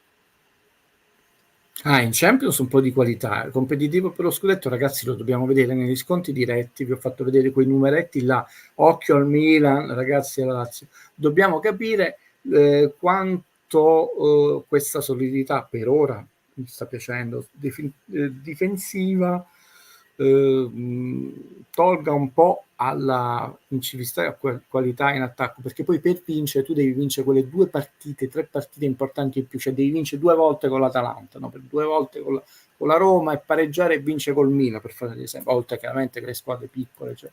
E lo possiamo scoprire adesso. Abbiamo fatto un solo scontro diretto che è arrivato molto presto, poteva affossarci, una sconfitta ci avrebbe affossato, una seconda sconfitta in poche partite lanciava la Juve, una vittoria ci avrebbe fatto bene, ma se non è venuta dobbiamo capire perché non è venuta, e presto dobbiamo capire negli scontri diretti, non perdere punti con le piccole, quanto la qualità del Napoli, che è migliorata rispetto, ragazzi, gli ultimi amichevoli, ricordiamo che abbiamo fatto Maluccio, Girona, la gente si è dimenticata, no ma non conta niente, ok, col Modena Maluccio, Modena si segnava sotto l'incrocio dei pali e andava fuori dalla Coppa Italia, Verona malissimo, rispetto, ma male in qualità, cioè questa squadra senza qualità sta migliorando. Può darsi che Conte, che ha uno dei suoi pregi rispetto al mio peggior difetto, che invece la pazienza, non ha pazienza, riesce a incidere prima del previsto, però c'è molta ansia, la gente vuole vincere subito. Io ripeto, preferisco avere delle basi, che dico io per 5, 6, 7 anni non scendo sotto una soglia, ma dobbiamo semplicemente aspettare 12, 13, 14 giornate di campionato. È veramente presto, ma non presto perché ci dobbiamo nascondere, non è la strategia, no, presto perché oggettivamente presto. Non solo noi abbiamo fatto un solo scontro diretto, ma anche gli altri, Juve a parte. Quindi non puoi manco vedere, l'Inter li sta perdendo tutti, allora quest'anno crolla, quello no, è troppo presto. Brutta espressione da dire, ma è veramente presto. Quindi nel frattempo firmo io? Perché sì, ho detto, per me sarebbe una stagione trionfale. Sì, ma io l'ho detto. Ma la gente se l'è dimenticato, forse presi da quelli che mi insultano. Io ho detto che se Conte, ma non se esplode Nathan quel set lì, se dovessi arrivare quinto, per me è stagione eccezionale. Ha saltato 5 posizioni nel primo anno, che gli puoi chiedere di più questo allenatore? Non dici, no, ma poi tu lo critichi, no, ti dirò, bravo, cavolo. Cioè, non hai fatto dal 10° al 7° al 6, dal 10°, se fa quarto, già sicuro quarto entri in Champions, e fa semifinale di Coppa Italia, è già buono. Se vince pure la Coppa Italia, trionfale. Quando Conte vincerà lo scudetto, io ho detto sarà entrato nella leggenda, perché vince con una squadra del sud, l'uomo del sud. Cioè, la mia posizione, forse condizionati da quelli che è stata chiarissima. Però non ho quest'ansia che lo devi fare, cioè molto molto calmo, calmo e sereno per il mio carattere, più contento dell'anno scorso, perché a dispetto di quello che ha detto Guido viene solo quando si perde e stiamo vincendo, quindi lo dicesse più volte, Il problema, Valerio, è che io non sono scaramantico perché porta sfortune, quindi non posso accontentare questo tuo amico. E qua ci ricolleghiamo al tweet presidenziale. Guido, io ti abbraccio, ti bacio, che bello, grazie. Prego, i numeri sono per tutti, però per Giuliano e Giovanni, che vi voglio ringraziare candidamente in diretta. L'altra volta ne ho nominati, non vi ho chiesto vi posso nominare o non nominare, per discrezione non l'ho fatto, era un saluto generale, e non l'ho chiesto anche stasera, e però mi sembrava un torto, no? Come spesso ho nominato Tore, chiaramente l'ottima Angia, ci sono tante persone belle attorno a te, stanno facendo un lavoro che va al di là del buonsenso, perché finché io perdo il mio tempo, le mie notti, io sono un cretino, iettatore, cinico, eccetera, eccetera, eccetera. Ma loro spero che si salvino in questo mondo, invece non si vogliono salvare, mettono a disposizione il loro talento per la crescita qualitativa del canale, che sta avanti a tutti gli altri come mentalità, e quindi io li voglio ringraziare pubblicamente a mio nome, tu lo farai sicuramente sempre. Un saluto alle amiche Bellini, agli amici Bellini, Valerio, e lui mi ha consentito di salutare i tecnici alla manutenzione dei fari. Sono importanti anche loro, Valerio, molto importanti, perché la navigazione deve avere giuste rotte. Perché se voi leggete tra le righe capite delle cose che state quindi più avanti di noi, che già siamo avanti onestamente, e va bene, vi abbraccio, vi bacio, devo andare perché nel frattempo stava succedendo una cosa lavorativa importante, perché come Guido non fa calcio nella vita, io pure non dovrei fare questo, però la passione è talmente esagerata che continuiamo a farlo. Vi abbraccio, vi bacio. La live reaction arriverà stanotte proprio in nottata o domani mattina? Molto bene, vedo un clima sereno, mi fa piacere. Allora, prego.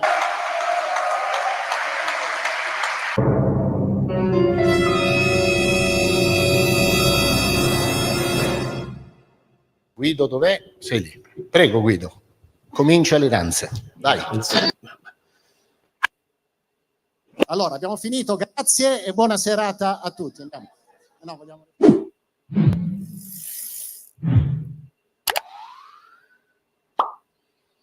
Non è come la Marvel, la live è finita, andate in pace.